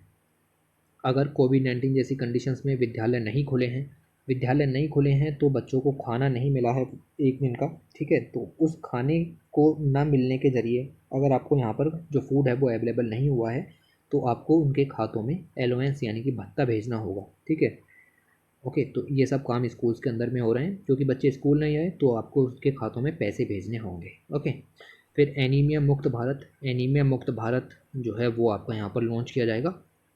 जो बच्चे हैं 5 से 9 साल के चिल्ड्रंस हैं उनमें एनीमिया की प्रॉब्लम है, या फिर एडोलसेंट गर्ल बॉयज़ हैं 10 से लेकर के 19 साल के, उनके अंदर एनीमिया की जो प्रॉब्लम्स हैं उनको भी यहाँ पर पूरा किया जाएगा। एनीमिया को ख़त्म करने के लिए सरकार हर एक स्कूल के अंदर आयरन फोलिक एसिड जो गोलीज हैं, टैबलेट्स हैं, डिवॉर्मिंग टैबलेट्स हैं, testing and treatment of anaemia, इन सबसे रिलेटेड जो मेथड हैं, केयर ट्रीटमेंट मेथड्स हैं स्कूल प्लेटफॉर्म्स के अंदर, उन सभी को प्रोवाइड कराने का काम यहाँ पर करती है। ओके, तो ये सब काम यहाँ पर करे जा रहे हैं ताकि एनीमिया को जो है वो यहाँ पर ख़त्म किया जा सके।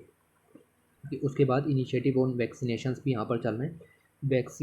वैक्सीनेशन के लिए पहले से ही इनिशिएटिव हैं, और ये प्रोग्राम हमने शुरू किया था यूनिवर्सल इम्यूनाइजेशन प्रोग्राम। ओके, ये प्रोग्राम 1985 में शुरू किया गया था, और धीरे धीरे अगर हम बात करें तो ये child survival and safe motherhood programme का हिस्सा बन गया 1992 के अंदर, और करंटली अगर हम देखें तो नेशनल रूरल हेल्थ मिशन के अंदर में आता है 2005 से। ओके, इस प्रोग्राम के अंदर 12 डिजीज़ हैं, tuberculosis, diphtheria, whooping cough, tetanus, poliomyelitis, polio, measles, hepatitis B, ठीक है, डायरिया, जैपनीज एन्सेफेलाइटिस, निमोनिया, ठीक है, न्यूमोनिकल डिजीज़, इन सबको यहाँ पर लॉन्च किया गया है। ओके, हेपेटाइटिस बी और न्यूमोनिकल जो डिजीज़ हैं वो 2007 और 2017 में इसके अंदर ऐड की गई।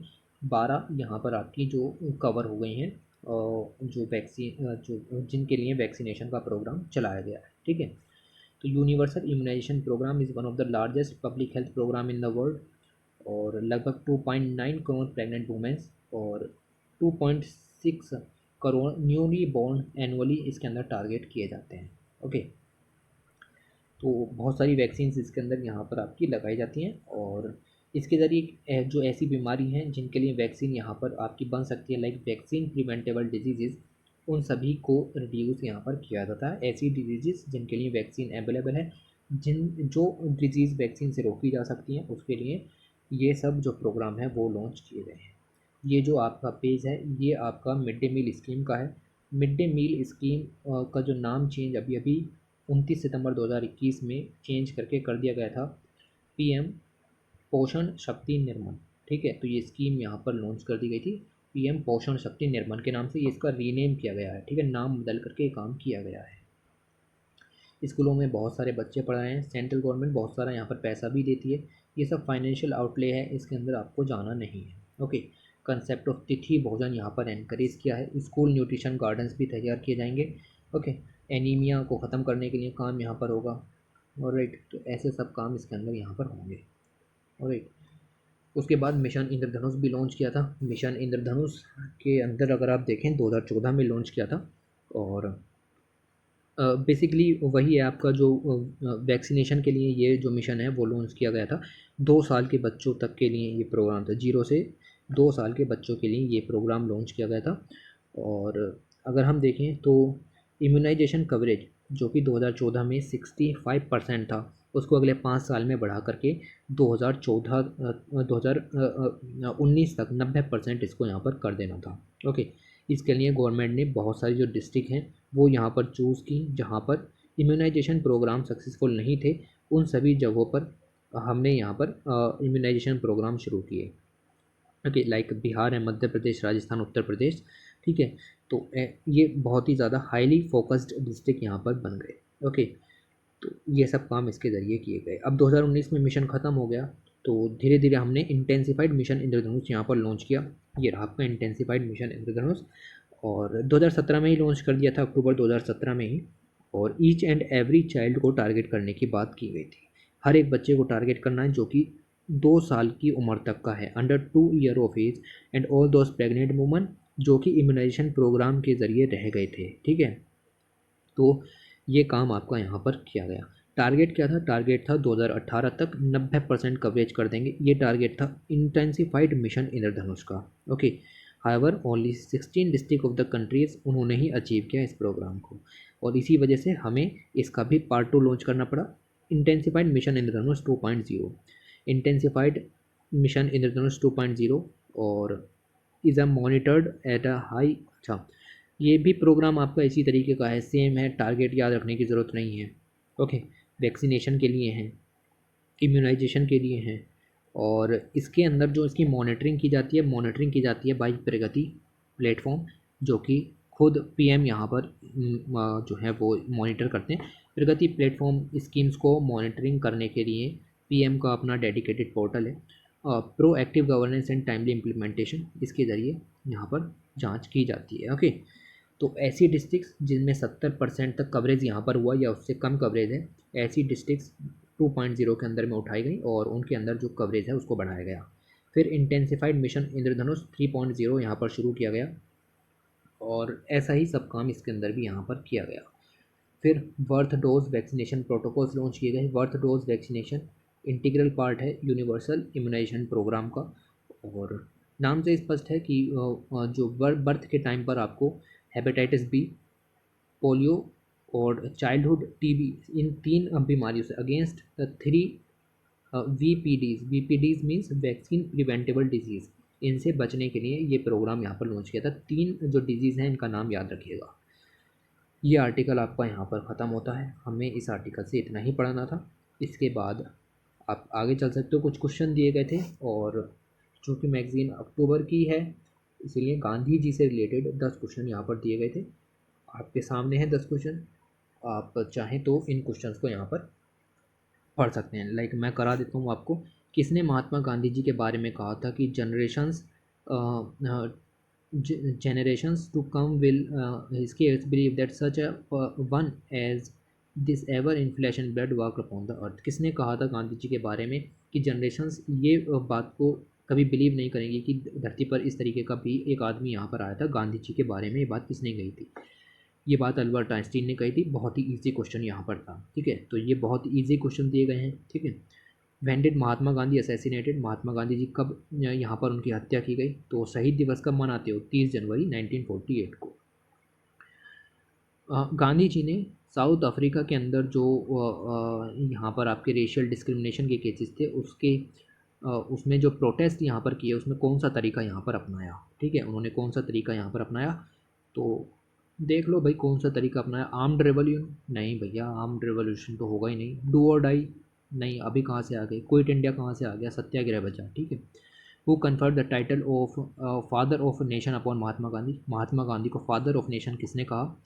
तो ये बात इन्होंने किसने कही थी? नेताजी सुभाष चंद्र बोस ने कही थी। जब INA जो इंडियन नेशनल आर्मी थी, हाँ ठीक है, वो अपनी फाइनल वॉर कोहिमा वॉर की तरफ यहाँ पर बढ़ रही थी, तब नेताजी ने यहाँ पर रेडियो के ज़रिए ये बात कही थी। ओके, महात्मा गांधी जी इंडियन करेंसी पर कब अपियर हुए?